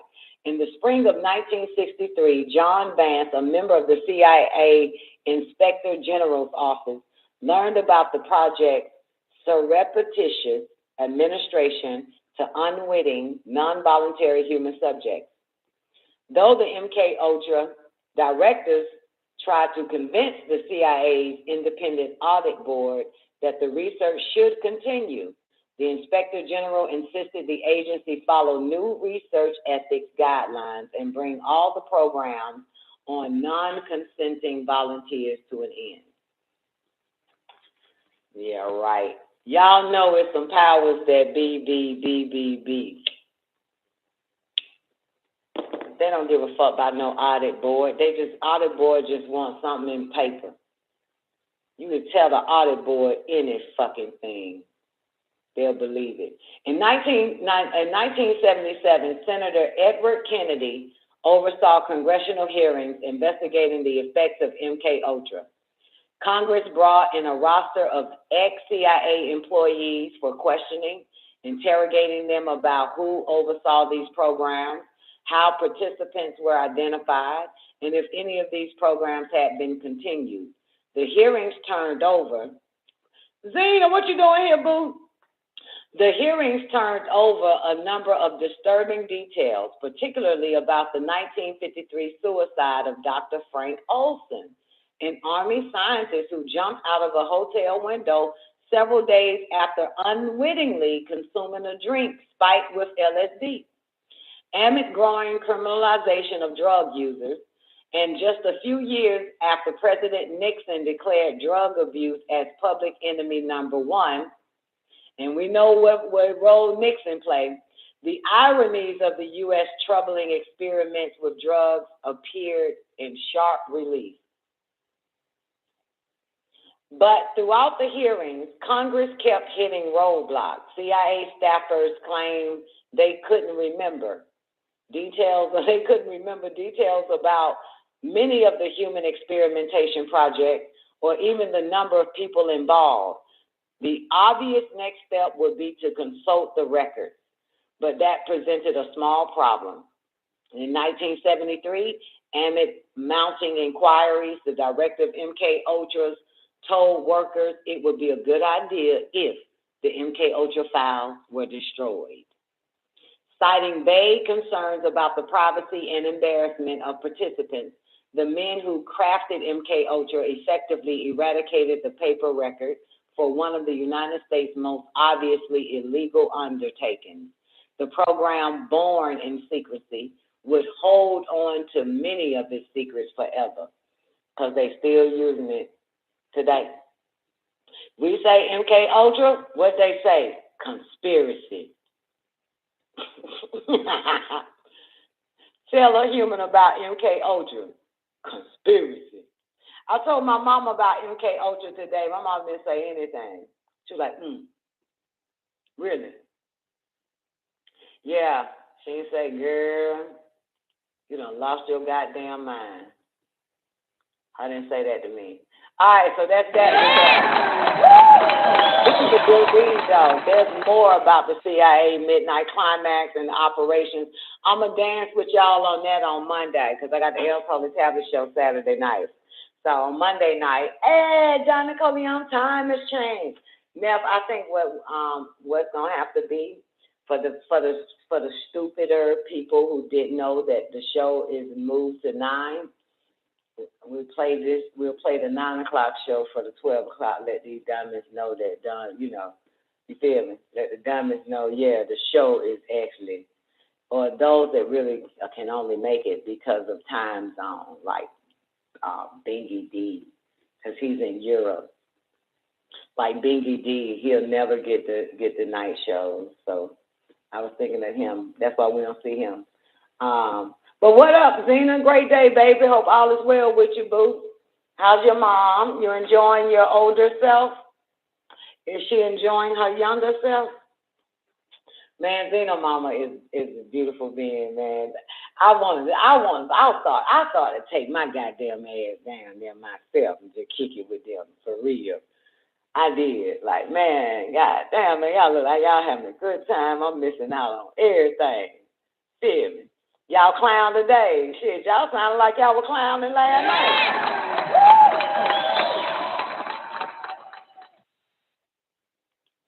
Okay, X Black said, I like the CIA because y'all too satisfied in this matrix. The thing about it is, y'all don't even know that they in a matrix, and they damn sure don't even know that they satisfied. Like, you know what I'm saying? X Black, you feel me, boo? The y'all is in a matrix, don't know they in a matrix, and they damn sure ain't satisfied in the fucking matrix. They're fucking miserable. Look at all of them. This shit wild.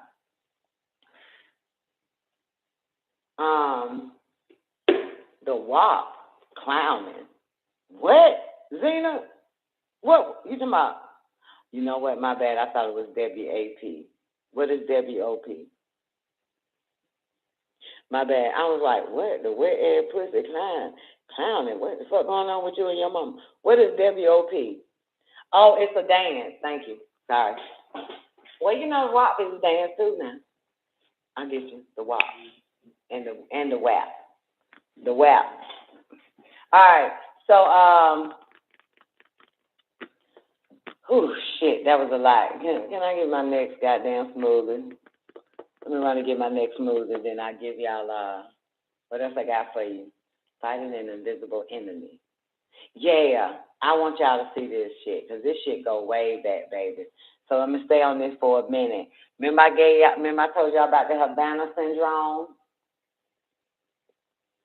Okay, because I really wanted to get that. I want that to get in your head, boo. I don't think I played this. Wait, let me check. Hold on. In recognition of your resilience and in appreciation of your dedication and continuing contributions to the service, despite injuries incurred in the line of duty. Okay, good. Yeah, I never played this on the Don Nicoleone show. Yeah, okay. So remember I told you about the Havana syndrome, right? And this is all still part of their electromagnetic radiation. While we getting, you know what? The opposite. Okay. So, yeah, I'm going to play it. I'm going to see if I can access it so y'all can actually see the video. It's on YouTube as well. I think this is NBC. Not sure. But give me a second. Let me drop the link. Drop this link. They be giving me things. So y'all... Okay, had to drop the link in the after party and I go to the other computer. This is some bullshit. I still got to go to the other goddamn computer. All right, here we go. All right. So y'all got a little bit of information on the electromagnetic radiation. So now we're going so here is some of the subjects that they use this shit on. And they ended up getting what they call the Havana syndrome, okay? So, let me find it. Fighting an invisible enemy. Bam. Y'all ready, boys and girls? Times, because it's on the award that hangs on my wall. I don't think any of them realized what a big deal it was until we started talking to people and telling. Let me wind it back just for a minute so y'all can get an idea. In recognition of your resilience and in appreciation of your dedication and continuing contributions to the service, despite injuries incurred in the line of duty in Havana, Cuba. I've read this so many times because it's on the award that hangs on my wall. I don't think any of them realized what a big deal it was until we started talking to people and telling them our stories. The night of my event, March 17th, 2017, I was standing at the kitchen window. I was washing dishes. And in the midst of washing the dish, all of a sudden, I felt like I was being struck with something. And it was an overwhelming sense of anxiety, pressure, completely inexplicable, and then pain that I've never felt before in my life. All of a sudden, I heard what one of the security officers had said to someone else just a couple of days before. Look, we don't know what's happening, but if you think something's happening, get off the X. And I heard that in my head, get off the X. And it was almost like I had been unplugged and a spell was lifted and I moved. And that was it. I kind of just walked down the hall in a daze. And by that point, we had all heard the stories in the embassy of things that were happening. Did that bitch say she heard a voice that said, get off the Officers X? had said, Hold on. 17, I was to people and telling them our stories. The night of my event, March 17th, 2017, I was standing at the kitchen window. I was washing dishes. And in the midst of washing the dish, all of a sudden, I felt like I was being struck with something. And it was an overwhelming sense of anxiety, pressure, completely inexplicable, and then pain that I have never felt before in my life. All of a sudden, I heard what one of the security officers had said to someone else just a couple of days before. Look, we don't know what's happening, but if you think something's happening, get off the X. And I heard that in my head, get off the X. And it was almost like I had been unplugged and a spell was lifted and I moved. She been unplugged. And that was it. I kind of just walked down the hall in a daze. And by that point, we had all heard the stories in the embassy of things that were happening. Hold on, let me run my hair back. Hold on. I have never covered a story as bizarre or mysterious as Havana Syndrome. Wait a goddamn minute, one more time, man. Get off the X. Wait, she said she heard a security guard days before say something, and then she heard the same voice say the same shit. And in the midst of washing the dish, all of a sudden, I felt like I was being struck with something. And it was an overwhelming sense of anxiety, pressure, completely inexplicable, and then pain that I have never felt before in my life. All of a sudden, I heard what one of the security officers had said to someone else just a couple of days before. Look, we don't know what's happening, but if you think something's happening, get off the X. And I heard that in my head, get off the X. And it was almost like I had been unplugged and a spell was lifted and I moved. And Wow. Amen.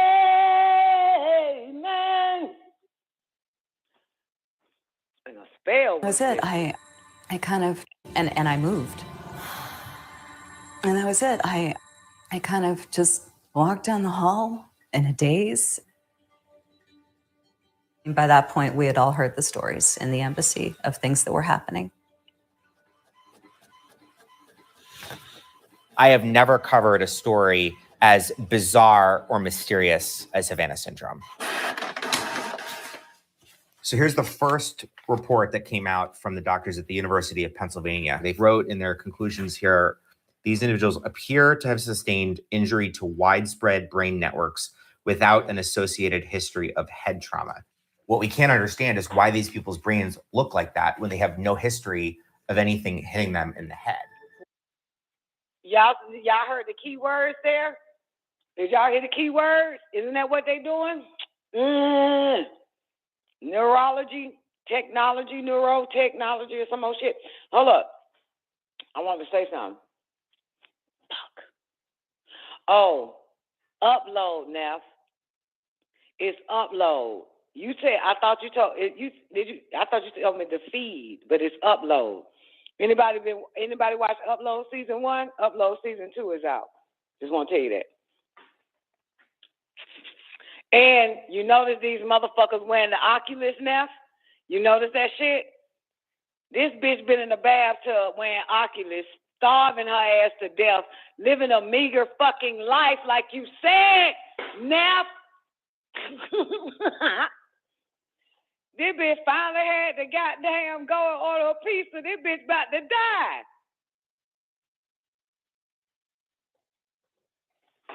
Okay. All right.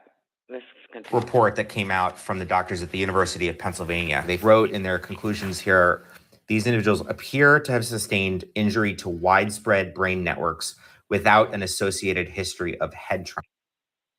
See, again, your brain is a computer. They can hack into it. This is what motherfuckers don't know. Y'all got to start walking around get T-shirts made. Your brain is a fucking computer. Get that in your people walking around doing their hair, playing with their head and shit, and not knowing what's inside that motherfucker. They hack into that shit. Gave you earphones that fry the hell out your brain cells because sound cooks. Sound heats up. They don't get it. These folks don't get it. Trauma. What we can't understand is why these people's brains look like that when they have no history of anything hitting them in the head. Possible symptoms of the mysterious illness called Havana syndrome. The mysterious neurological symptoms. Havana syndrome can cause dizziness, nausea, even brain damage. It's a covert sonic weapon. I know a lot of people still see this as kind of a science fiction novel plot, but it's very, very real. Truth is stranger than fiction.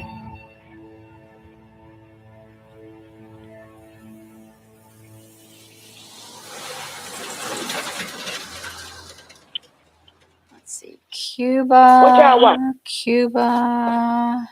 This is a good one. I was in the State Department for a little over 20 years. Let's see, this is me and Ambassador De Laurentiis. I think it was towards the end of my tour in Havana. Look at this bitch. I got there before the embassy became the embassy. Shortly after I got there, we did the big signing and the whole hoopla. We had the big party.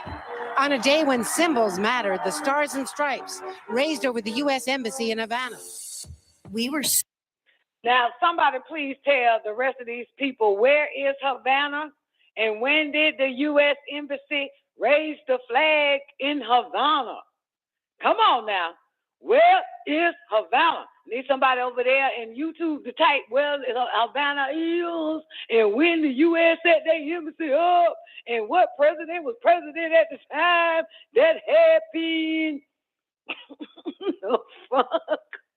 So thrilled to be sent to Cuba at such a time. Just a few hours. Hoopla. I got there before the embassy became the embassy. Shortly after I got there, we did the big signing and the whole hoopla. We had the big party. On a day when symbols mattered, the Stars and Stripes raised over the U.S. Embassy in Havana. We were so thrilled to be sent to Cuba at such a time. Just a few hours ago, this communist nation welcomed President Obama, who became the first American president to visit here in 88 years. We felt like we were part of history in the making. It was impossible not to feel that way. Who was it, boys and girls? Who was it? Who was it? Who showed up? Obama Nation. You know what he doing. Just a few hours ago, this communist nation welcomed President Obama, who became the first American president to visit here in 88 years. We felt like we were part of history in the making. It was impossible not to feel that way. Starting in 2016, U.S. diplomats and spies who were serving in Cuba started experiencing these strange sounds and physical sensations, mostly in their homes in the Cuban capital, and then started coming. This is important. Strange sounds and what? See, this shit is important. There's another state that people hear that same shit at in the United States. I've been doing a lot of investigation. However, I need to do at least 10 years of investigation before I come out and spend 6 months actually putting it out to the public. It's gonna take 10 years of investigation to this Havana shit. Sounds and physical sensations, mostly in 2016, U.S. Who became the first American president to visit here in 88 years.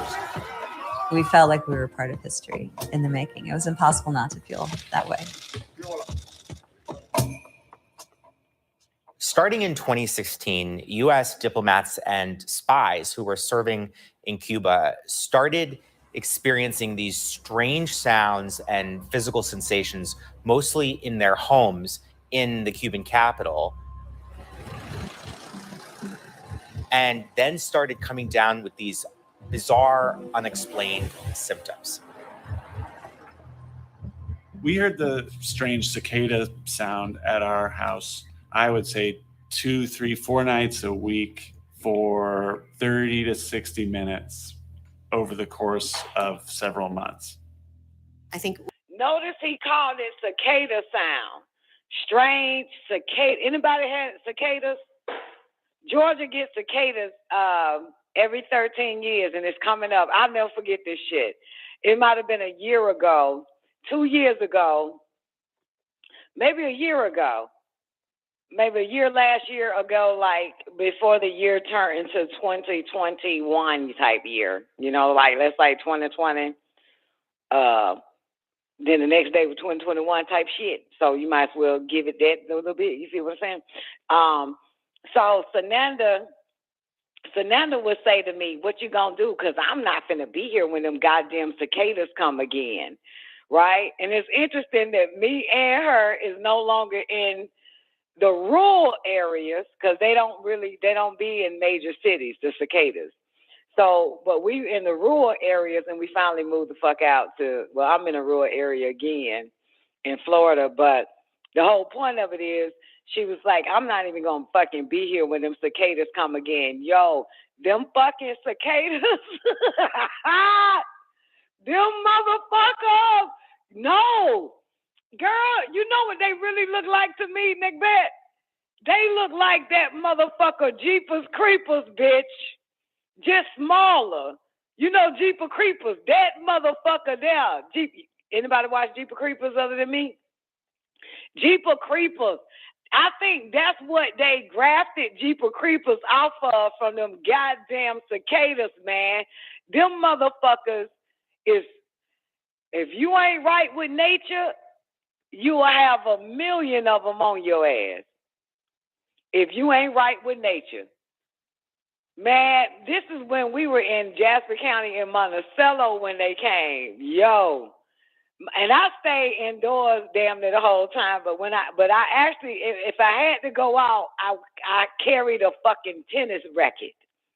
Okay? I would carry a tennis racket to my car, get out the car with the tennis racket, but they never fucking came around my ass. But my children was out there the most, outside the most, and was reporting shit to me. So many crackers was attacked by them motherfuckers. I don't even think a Negro was ever attacked. But it was so many crackers was attacked by a swarm of them motherfuckers, man. And they hate white people. Cicadas hate white people. Jeepers Creepers hate white people. I'm telling you. They were attacking like that shit. Wow, goddamn. And he said, I remember you came and you had the tennis racket. Hell yeah, I was stepping out that bitch like ready to play tennis with them motherfuckers. They come my goddamn way. Fuck that. But he said they make a sound like cicadas. Do y'all want me to play the cicada sound? So just in case y'all see this humming and shit, because I know some of y'all is in major cities and shit. You want me to play this? Look, it's Zena. Yeah. Okay, good. Cause y'all probably be like, what is that sound coming from in the house? I can't make it out. Okay, so at least that's clue number one. It sounds like cicadas. So, how you spell cicadas? Never mind. Cicada sound. Here we go. Cicadas. 10 hours of cicada sound on YouTube. They got all types of sounds on YouTube. God damn it. Here we go. Oh, shit. Hold on. It better be right and exact. All right. Oh, them motherfuckers look like a gazillion Jeepers Creepers babies. Sperm cells or something, how small they are. But them motherfuckers ain't no joke.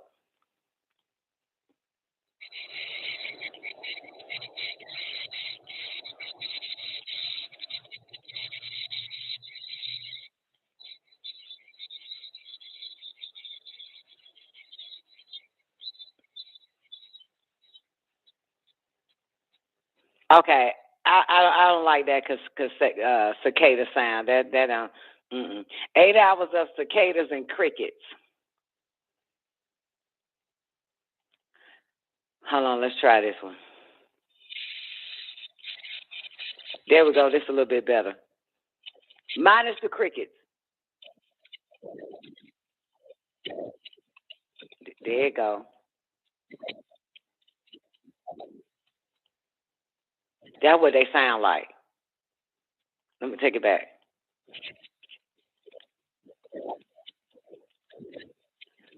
You hear it? You hear it? You can't hear that shit? Listen.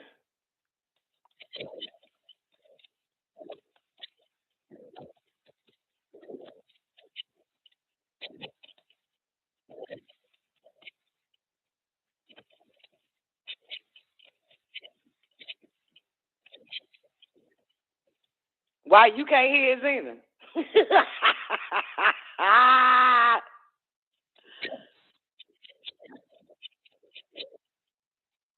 Hold up. I fast forward a little bit. That ain't gonna help. Hold on, let me check okay, it is normal speed. Okay.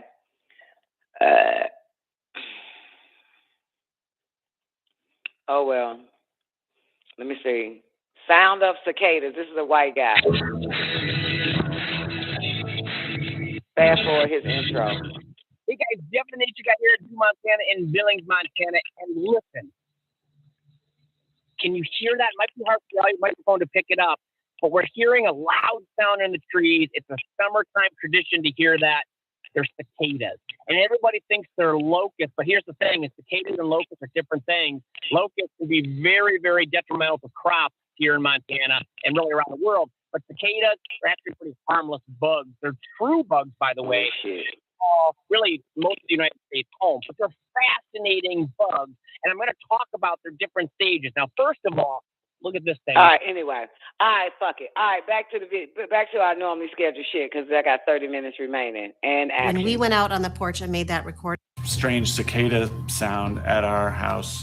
I would say 2, 3, 4 nights a week for 30 to 60 minutes over the course of several months. I think when we went out on the porch and made that recording that night, you got hurt.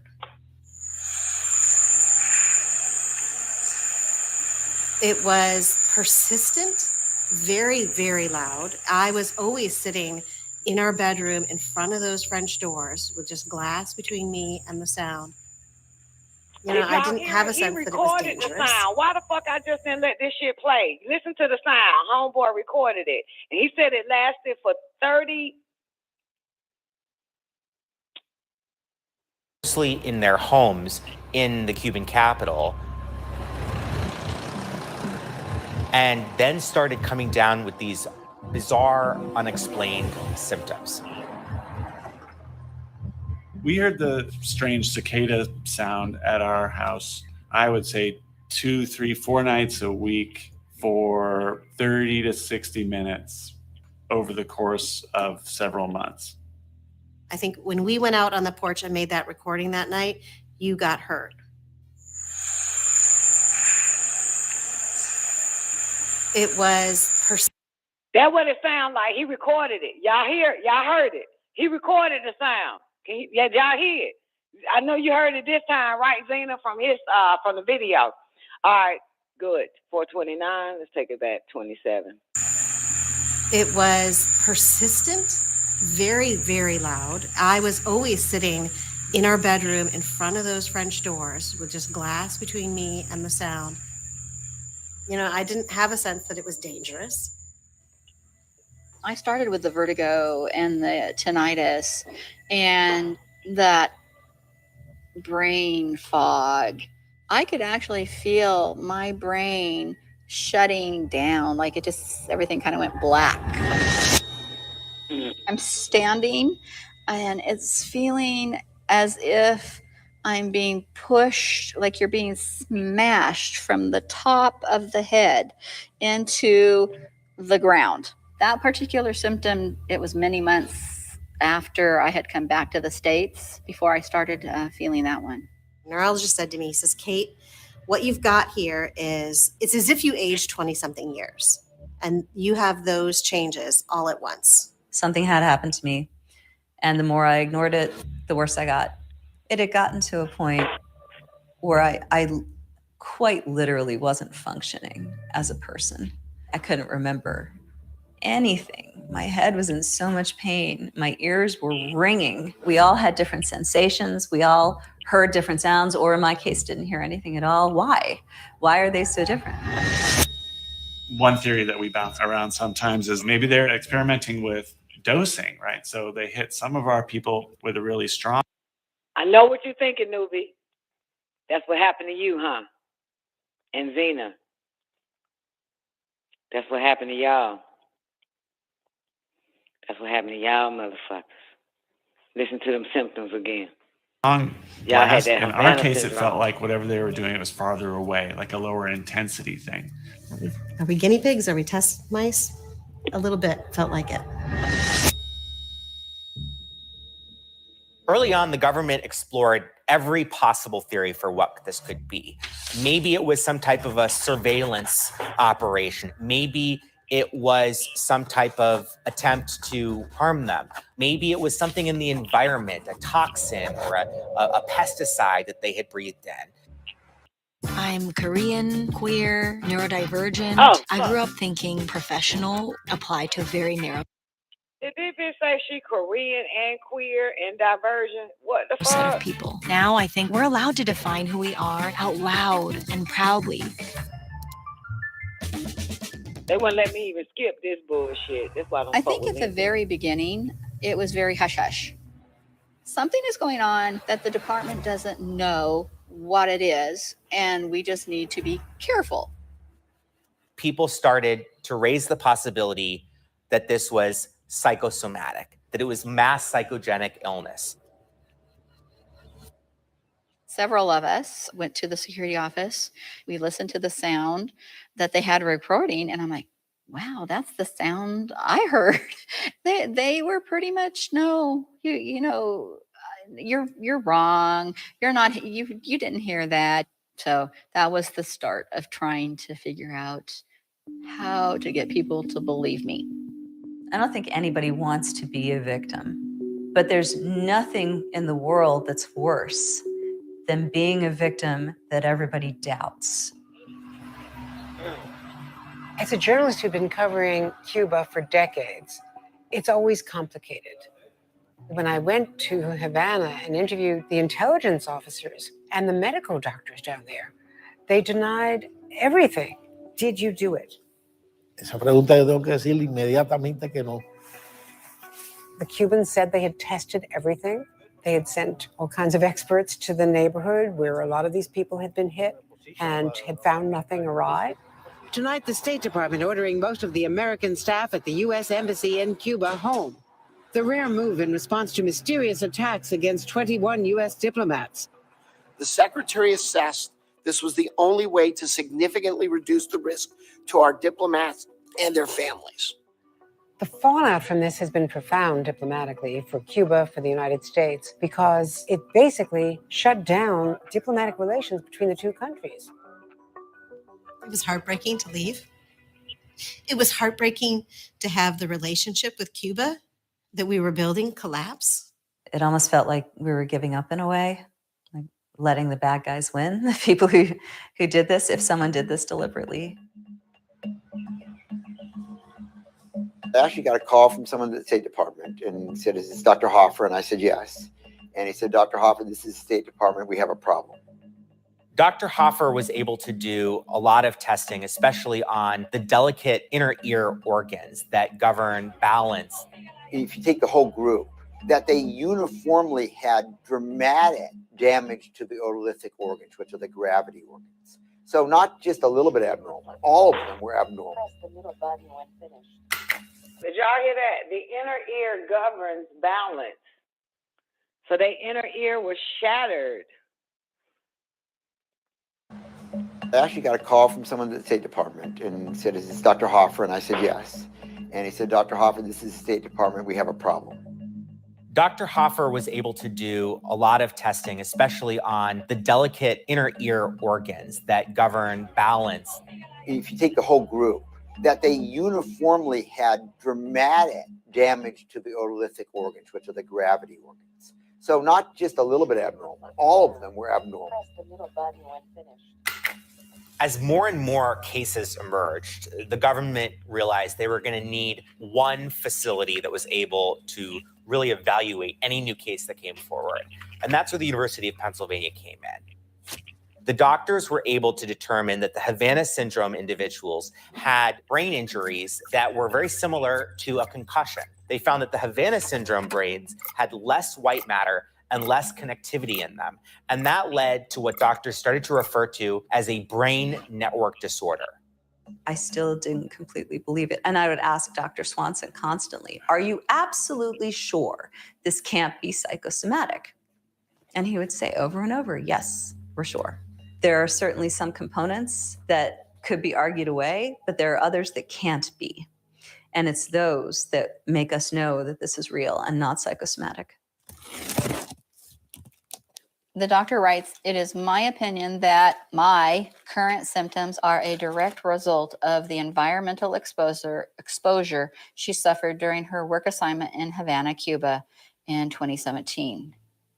I think I was at my peak when I first got to Cuba, and then it went downhill from there.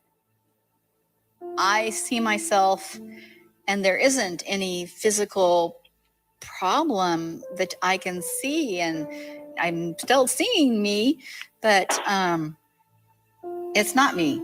Do y'all understand that that shit only went to attack all the government workers from the United States that went to Cuba? With Obama and her, she showed up in 2017. But none of the Cubans were affected. Did you remember like the 5 minutes that just passed, or maybe 10, that the Cuban government did research? They came out to the area where all they live and said they found nothing. Ain't that strange? That they found nothing. Not that it's strange that the Cuban government went and tested to try to find that sound that caused that, and they said they found nothing, right? But here's what's strange. They sent these people, all of them are government officials, and left them in Cuba. I'm suspecting to put the blame on Cuba. That's what my psychic census is, to put the blame on Cuba. Now, for the record, my daughter went to Cuba while Obama was still president, after Obama left, and she didn't even experience that shit. These motherfuckers, workers that they sent, chose specifically to go to Cuba and stay there. They were the only ones affected. I think what it was is this. I'm going to send you to another country and see will it still work on your ass. You got me? You understand what I'm trying to say? So they must have did something to them motherfuckers before they went to Cuba and have them thinking that that Cuba is responsible, left them there, but nobody else was affected. My daughter went, about better than 100 fucking kids went during that same fucking time and nothing. Do you understand what I'm trying to say? They did something to them government officials in the United States and dropped their ass off in fucking Cuba and then created the sound for 30 to 60, 30 to 60 minutes for over 20 weeks, over 2 weeks, to see if that shit can work where? At a distance. Wherever they were located, wherever the main office is located in the United States, to see what they still have, hear the sound, get these effects, be able to fry the shit out of their brain, even if they was located in Virginia or DC, some goddamn where that office, and see what they still have that effect over there overseas in goddamn Cuba. That's my goddamn spider senses, motherfucker. That's what that shit is. Because nobody else affected in that shit. So they must have did something to them they had to do something. Ain't no must on my ass. They had to do something to all them government workers that were chosen to go over there before they went. That's what I'm saying. That's what they did, goddamn it. Because everybody goddamn asked Fernanda what year she went, motherfucker. I know Obama was still president when her went. Okay, bitch. Telling y'all, they want to see can that shit work at a distance. And they the only ones hearing that goddamn sound. You hear me? And then that chick right here, I think is one of them chicks. One of them chicks said she was at the security office, because she worked for the government in Cuba though. She was at the security office and was hearing that shit there too. So it wasn't just the house, the area that they were living in. When that bitch left her house to go to work at a security office, she saying, y'all don't hear that goddamn sound? She the only motherfucker that hear the goddamn sound. Come on now. And then all of them living in different areas in Cuba got the same goddamn, whatever the fuck that doctor just said happened to their inner ear and shit. All that fucking shit. You know, just think about it, man. You know I fucking can put 2 to 2 together around this bitch. God damn it, they did that shit on them motherfuckers before they left. And so it's depressing and it's overwhelming and I'm still trying. I see myself, and there isn't the environmental. Completely believe it. And I would ask Dr. Swanson constantly, are you absolutely sure this can't be psychosomatic? And he would say over and over, yes, we're sure. There are certainly some components that could be argued away, but there are others that can't be. And it's those that make us know that this is real and not psychosomatic. This is a fake left go right. That's why in the very beginning, did you hear that psychic driving from all the different news media? You want me to rewind it back when the news media all kept yelling, Havana syndrome, Havana syndrome, Havana syndrome. That's a misgoddamn direction. That shit happened in America, Jack. God damn. The doctor writes, it is my opinion that my current symptoms are a direct result of the environmental exposure she suffered during her work assignment in Havana, Cuba in 2017. I think I was at my peak when I first got to Cuba, and then it went downhill from there. I see myself, and there isn't any physical problem that I can see, and I'm still seeing me, but it's not me. And so it's depressing and it's overwhelming, and I'm still trying to deal with it. You're what happens when you work for the government. I spent about They use 9 you months as test trying to rat. do my old job, little pieces of it, a few hours a day. And I felt sick all the time. I had horrible headaches all the time. I had to grieve it because it's a loss. I am not the woman I was before when I went to Cuba. I'm not that person anymore. I had to go back to the department and say, I think I'm broken permanently. When Dr. Galloway told me that I couldn't make my eyes work together, it was the first time that someone had said, you know, that this is sort of the smoking gun. This is your proof that you have suffered some sort of traumatic brain injury without actually being hit in the head. I finally realized that it was over. There is no more career. It's just try to keep working, try to keep contributing in some way. I work 2 hours a day, if I'm lucky. I don't manage, I don't lead.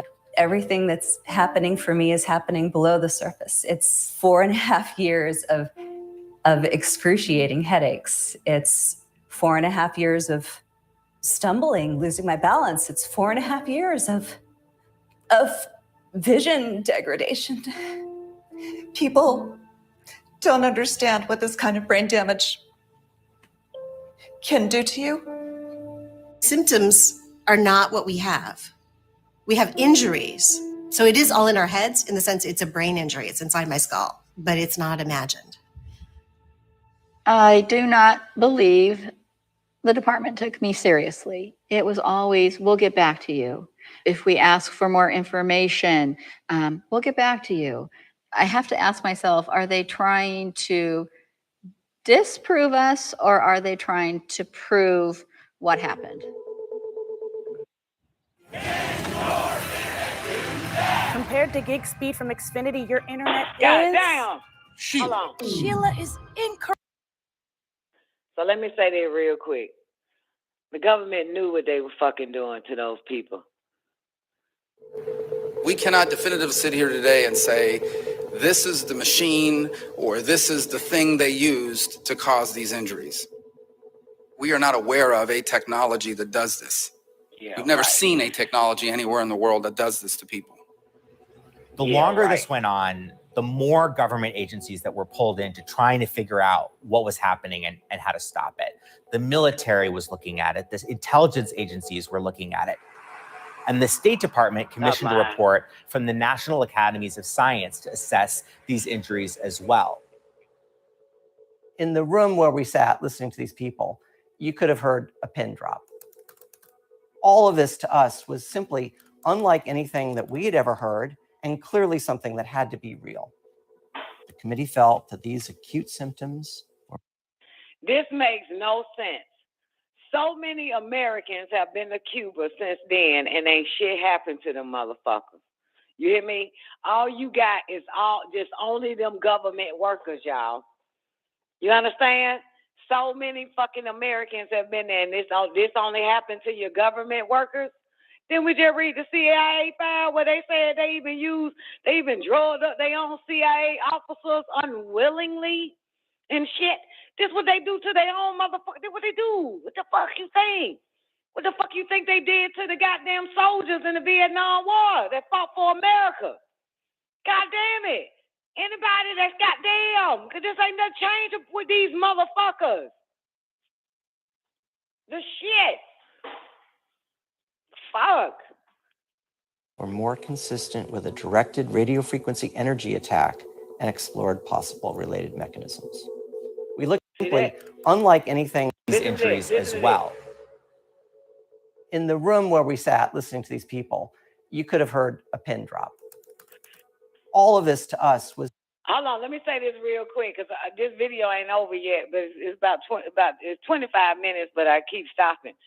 But my switchboard is about to go down, so anybody want their mic open, you might want to let me know now, just in case my switchboard goes down, just in case, okay? All right, no, not just in case switchboard. The switchboard will go down in 8 minutes. Was simply unlike anything that we had ever heard, and clearly something that had to be real. The committee felt that these acute symptoms were more consistent with a directed radiofrequency energy attack and explored possible related mechanisms. We looked at these acute symptoms. All of this to us was simply unlike anything that we had ever heard, and clearly something that had to be real. The committee felt that these acute symptoms were more consistent with a directed radiofrequency energy attack and explored possible related mechanisms. We looked at 4 possible mechanisms, but came up with one that we thought was most plausible, and that was pulsed microwave energy. The National Academy of Sciences report was really helpful in saying, yes, it's our belief that these are directed energy attacks, that they are real, and that they were perpetrated by somebody, a state that has this kind of technology. You notice they calling it energy attacks. First, it went from radio frequency attacks to microwave, which makes sense too, attacks, to what's PME? What the fuck are y'all talking about? What's PME? What up,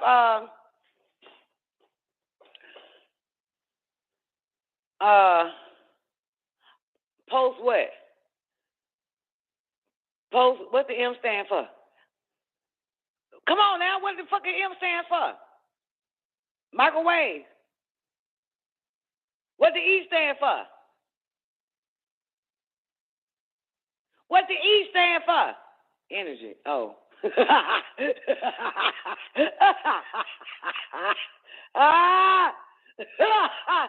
Okay.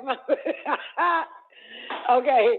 What else I got? Okay, sorry, I'm slow tonight. Goddamn, hold up. My bad, y'all. I'm fucking PME. Goddamn, okay. We know that Russia is one. But now they call it energy attack. There they go with Russia. Here we go. Russia always got it first, don't it? But they said that they looked all over the damn world and their government knew what it is. Now this bitch had, we know that Russia. Here we go. Watch this bitch here in this pink. Looking like goddamn a man. Radiofrequency energy attack and explored possible related mechanisms. We looked at 4 possible mechanisms, but came up with one that we thought was most plausible, and that was pulsed microwave energy. Oh.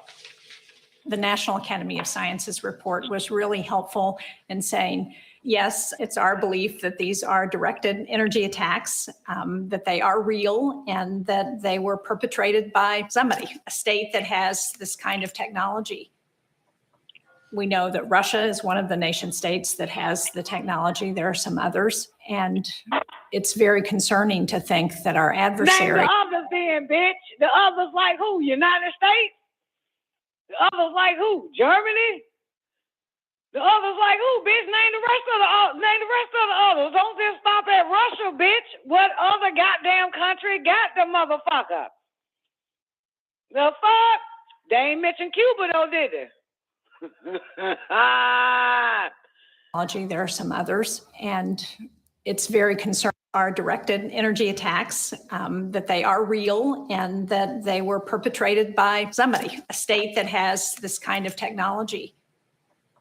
We know that Russia is one of the nation states that has the technology. There are some others, and it's very concerning to think that our adversaries might be using this kind of so quick. They said that shit all over the world, and nobody knew what the fuck was going on. Now they saying Russia. No, Russia got that shit. And a few other countries. Y'all say, goddamn, y'all took that motherfucker everywhere and nobody knew what the fuck it was. What the fuck It's very concerning to think that our adversaries might be using this kind of attack against our employees to undermine our diplomats, to undermine. Double speak. Didn't that bitch say against our employees? Didn't I tell y'all that shit?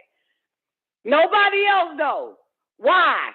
Why is just these little low-life ass employees y'all got that y'all sent there? They ain't top level. Get the fuck out of here. All of a sudden you got adversaries. Y'all know goddamn well America. I wish America did have some goddamn adversaries for fucking real. I really wish America is the goddamn adversary. The fuck? There are some others, and It's very concerning to only think that our adversary. adversaries might be using this kind of attack against our employees to undermine our diplomats, to undermine our intelligence personnel, to undermine our military personnel. The Russians are the only country I know of who have previously targeted American diplomats with microwaves, although for a different purpose. That puts them at the top of a very short suspects list. Wait a fucking minute. By a show of hands, by a show of wands in this chat room, how many of y'all have a microwave?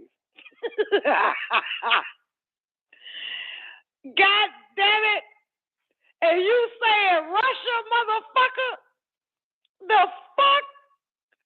Every goddamn house, even a crack house, have a goddamn homeless shelter. Got a goddamn prison have micro goddamn waves. It's a microwave in every goddamn break room in the fucking country in a damn job. It's a microwave even at the post office. What the fuck is they talking about? The fuck? Oh, right. Y'all know that Russia is the only motherfucker with microwaves? What the fuck is that? And I bet you whoever watched this damn special 2, 3, 4 fucking years ago was like, damn, Russia. Baby, you put the popcorn in the microwave for me, baby. Put it on for 3 minutes. Country I know of who have previously targeted. You can tell them any goddamn thing. It's very concerning. Your government can have its dick in its fucking hands. Live on a goddamn State of the Union address, showing the world its dick in their hands and say, Russia is the only one that show their dick in their hands. Nobody was sitting like, the fuck? You got to be kidding me. You don't see your president holding their dick in their hand. Only Russia does that. To think that our adversaries might be using this kind of attack against our employees to undermine our diplomats, to undermine our intelligence personnel, to undermine our military personnel. The Russians are the only country I know of who have previously targeted American diplomats with microwaves, although for a different purpose. That puts them at the top of a very short suspects list. The problem here is that this is all conjecture at this point. The American embassy in Moscow. For years, the Russians bombarded it with microwave radiation. Many employees there developed blood problems. American officials protested, but also insisted there was no connection between the radiation and the problem.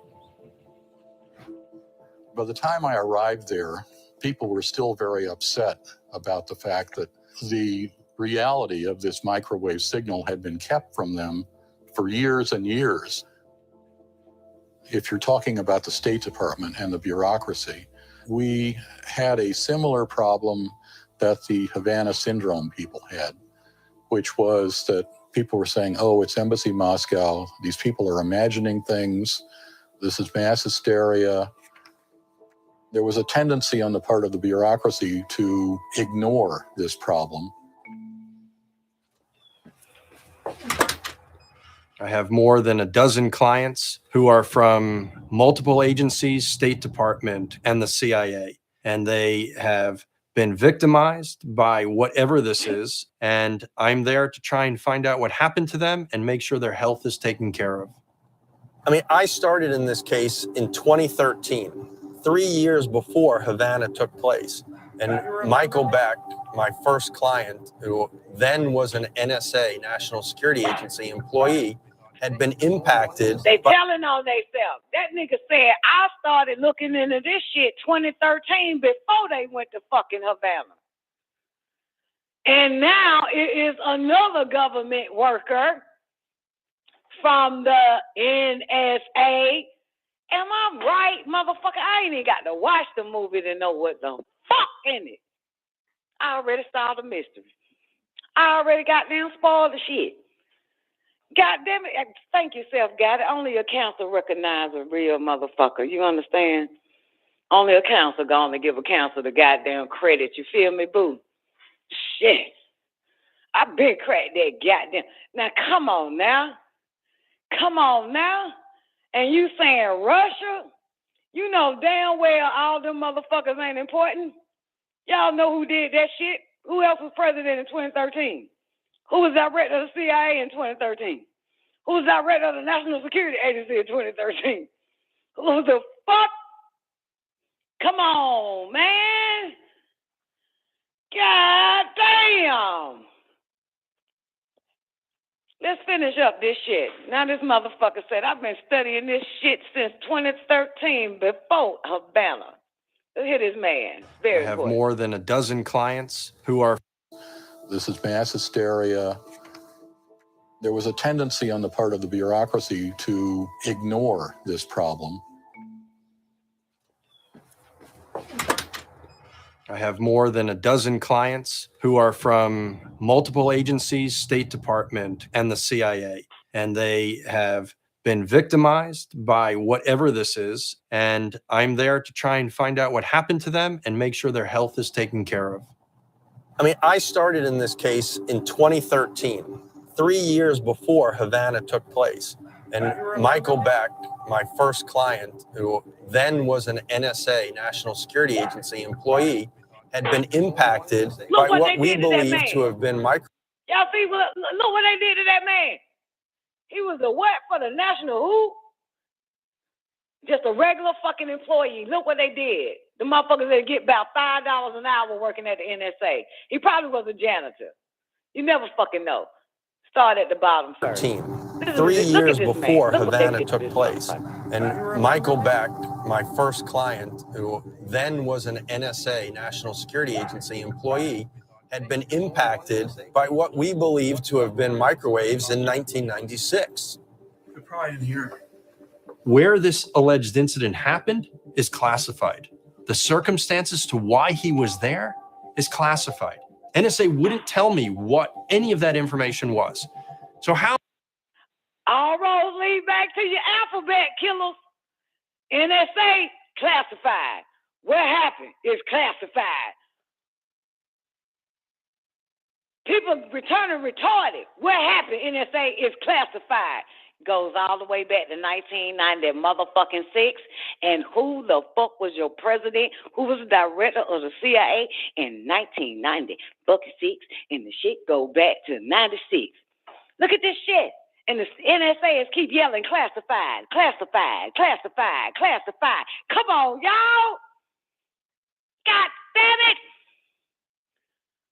The book of Revelation is only talking about the United States of America, baby.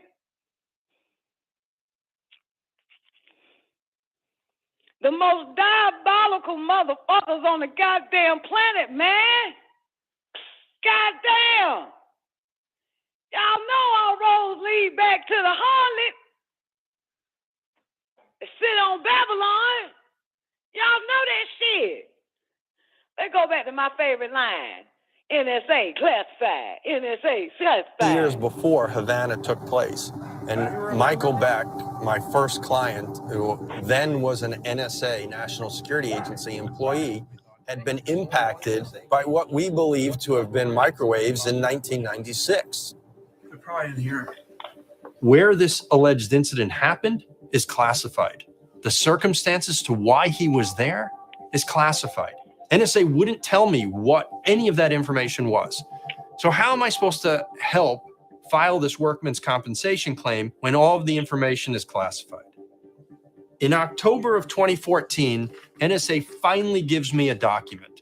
The National Security Agency confirms that there is intelligence information from 2012, 4 years before Havana, associating the hostile country to which Mr. Beck traveled in the late 1990s with a high-powered microwave system weapon that may have the ability to weaken, intimidate, or kill an enemy over time and without leaving evidence. The 2012 They just wrote a intelligence letter. information indicated that this weapon is designed to bathe a target's living quarters in microwaves, causing numerous physical effects, including a damaged nervous system. And this is the document that the US government, the NSA, the CIA, and others need to respond to and say, what did you mean by this? And what are you doing about it? When I first saw this statement, I said, holy cow, the government is saying they have intelligence. Respond to and say, what did you mean by this? And what are you doing about it? When I first saw this statement, I said, holy cow, the government is saying they have intelligence about a foreign country with a microwave weapon that could potentially kill people and leave not a trace.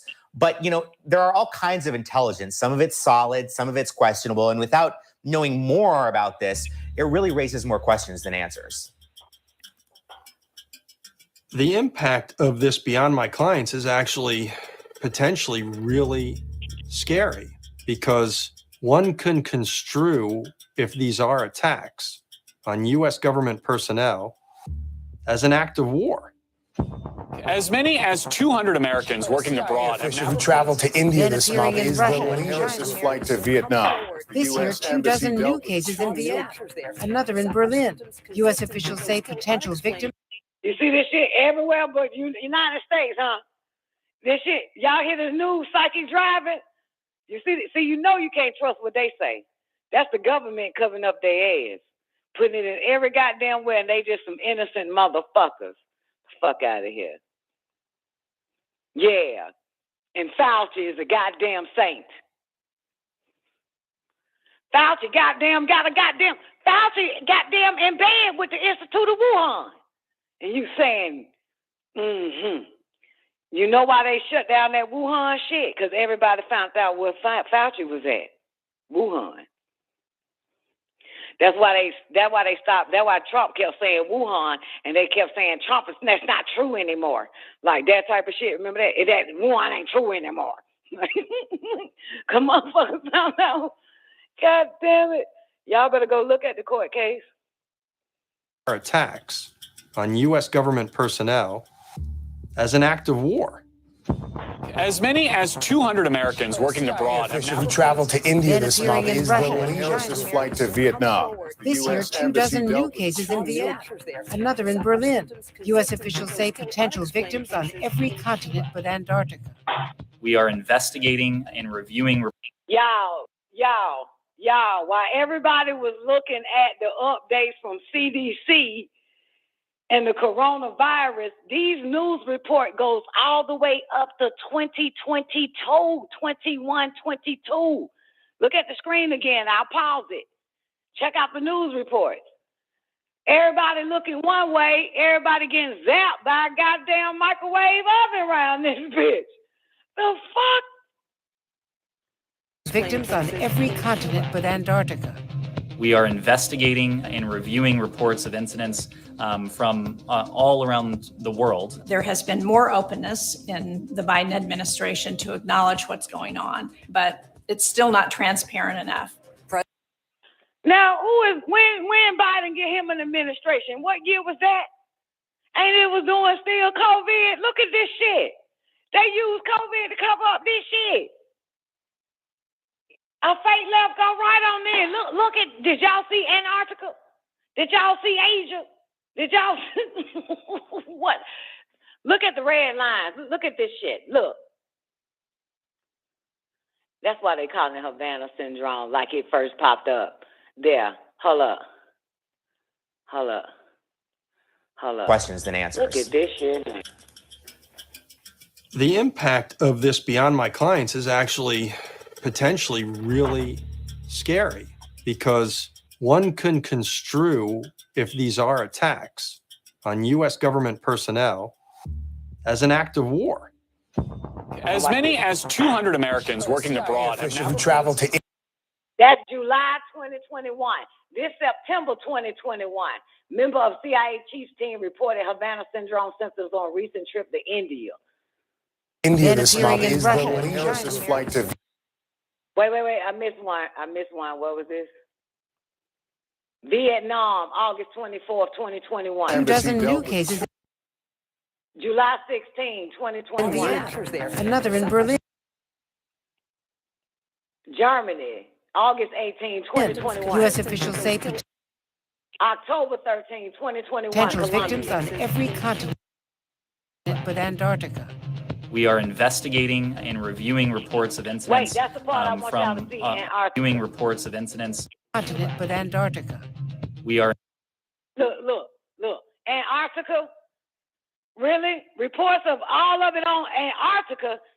Ain't your government doing a whole bunch of shit in Antarctica? NASA? Whole bunch of motherfuckers. Ain't they doing shit in Antarctica? Really? And look at Antarctica on the screen right there. Everybody, ladies and gentlemen, please look at the goddamn screen. Look at the screen. Is it coming from Antarctica? That's Africa right there, ain't it? Y'all know this. Y'all know Africa bigger than every goddamn country. Look at this little motherfucker small as fuck. Still being liars. This ain't the real map. Look at this bullshit. Look at this shit. Look at this bullshit. Where America dumbass at? There it is right there, ain't it?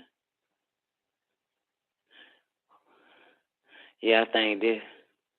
Liars. Okay. I'm gonna finish this up so y'all can go to rest. Oh, it's Saturday for some of you motherfuckers. We're investigating and reviewing reports of incidents from all around the world. There has been more openness in the Biden administration to acknowledge what's going on, but it's still not transparent enough. President Biden signed a new law granting financial support to government officials who have been victims of the mysterious Havana syndrome. We will leave no stone unturned to get to the bottom of what and who is behind these incidents. I don't think anyone should doubt the sense of urgency that we have or our determination. In November, CIA Director Bill Burns went to Russia and met with their spy chief and only on the lower government workers, y'all. Really? How do the lower government workers and not the top government workers get the Havana syndrome? They lab rats. That's what I'm telling y'all. They fucking the lower motherfuckers at the bottom is goddamn lab rats. I'm telling you, they don't make for $50,000 a year working for these bastards. warned them that if it's them, then they're going to face consequences. This is a huge deal. So the CIA is seized with this and has been since Bill Burns took over at the beginning of the Biden administration. Unfortunately, according to bipartisan critics, the State Department did not respond as aggressively as the CIA has and is now just catching up. Because I continue to be disappointed by the State Department's response, even though I've heard that you are committed to ensuring that people who have been affected get the medical care they need. But what I'm still hearing from victims is that that is not happening always. And so there's clearly a disconnect between what's happening at the top levels of the State Department and how people are. Now, this is strange.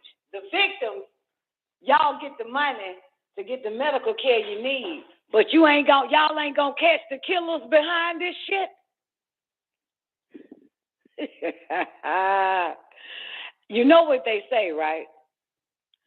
The criminal always show back up to the crime scene. Your government is the goddamn criminal showing up to the crime scene. Always show the fuck up. Y'all ain't gonna get the victims. Y'all ain't gonna get the criminals, though. The motherfuckers behind this shit. Because y'all are the motherfuckers behind this shit. Damn sure is. Just wait another 50 years. They're gonna declassify this shit. And how people are being treated in some cases. Hi. All right, great, thank you. I got this update from a couple of people on WhatsApp and their experiences. Don't give them some money. It's depressing and it's aggravating, and part of it is like the department's had so much time and they're still treating people the same way. It's been a long journey of trying to find health care. Okay, so referral request, follow up. The department's still not meeting needs for health care. I'm pretty sure I have tried most of these. I tried them. See? I cannot get treated in this state because although I have workers' compensation, I was not injured in this state.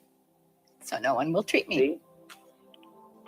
I feel See? invisible. It's your government. I feel I am trying all this stuff and I'm ignored.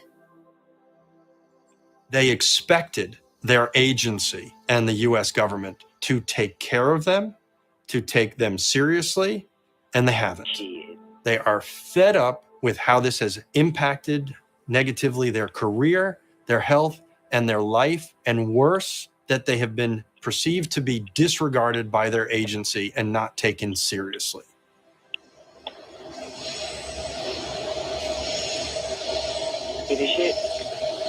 If you would have told me in August 2017 that 5 years later, we would still be covering this with no answers about who did this, why they did this, or how they did this, I wouldn't have believed you. I would have said the best intelligence agencies in the world are going to figure out if someone is attacking our diplomats or not.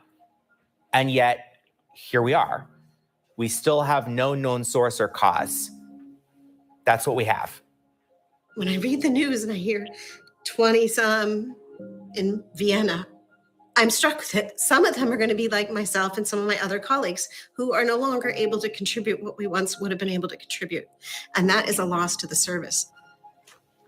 If the American public could see the injury, see the blood, they would be demanding something happen. No, they won't. This is something I'm afraid of. I would like to know long term, what's going to happen to me? What's going to happen to the others? It seemed right to tell the whole story with my name, with my face, so that people understand it, maybe for the first time, and really, truly understand what happened to all of us and that it's very real. We all need to come to terms with that so that we can start moving forward and try to stop it before it hurts anyone else. How can you stop something and it's your government that started it?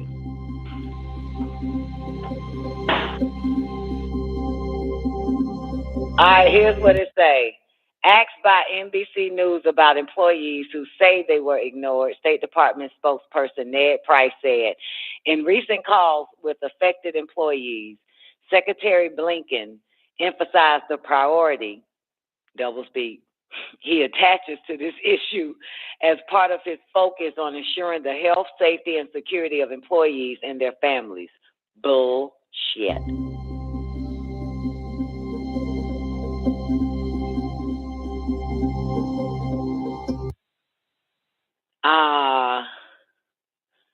Regarding the University of Pennsylvania study, Price said the care provided by the State Department has substantially evolved from the initial studies carried out by University of Penn.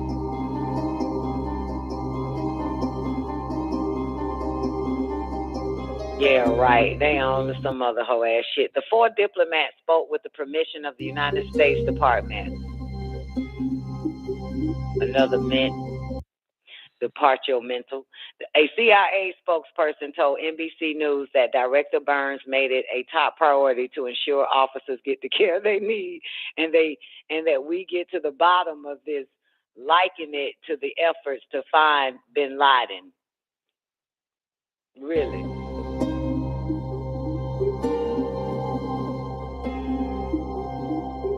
Hogwash.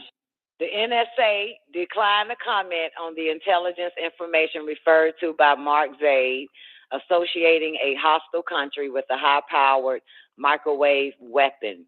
An NSA official said that the intelligence community is taking these incidents very seriously, doublespeak, and that is the NSA is committed to the health and well-being of its workforce. Bullshit. Lies, all lies. That's it. I think that's the end of that. Oh, Russia has repeatedly stated it has nothing to do with the alleged attacks. No shit, it's America, Jack. Hold on. Let's see anything else come. That's it. That's it, boys and girls. We did good, man. Okay, 23 minutes after the 4th hour. I'm going to let y'all get some rest. Hope y'all enjoy the repeat of this on the Don Nicoleone show at 12. I'll play it again for y'all motherfuckers. Well, for those that come in and listen to the Don Nicoleone show at 12, so you don't miss some shit.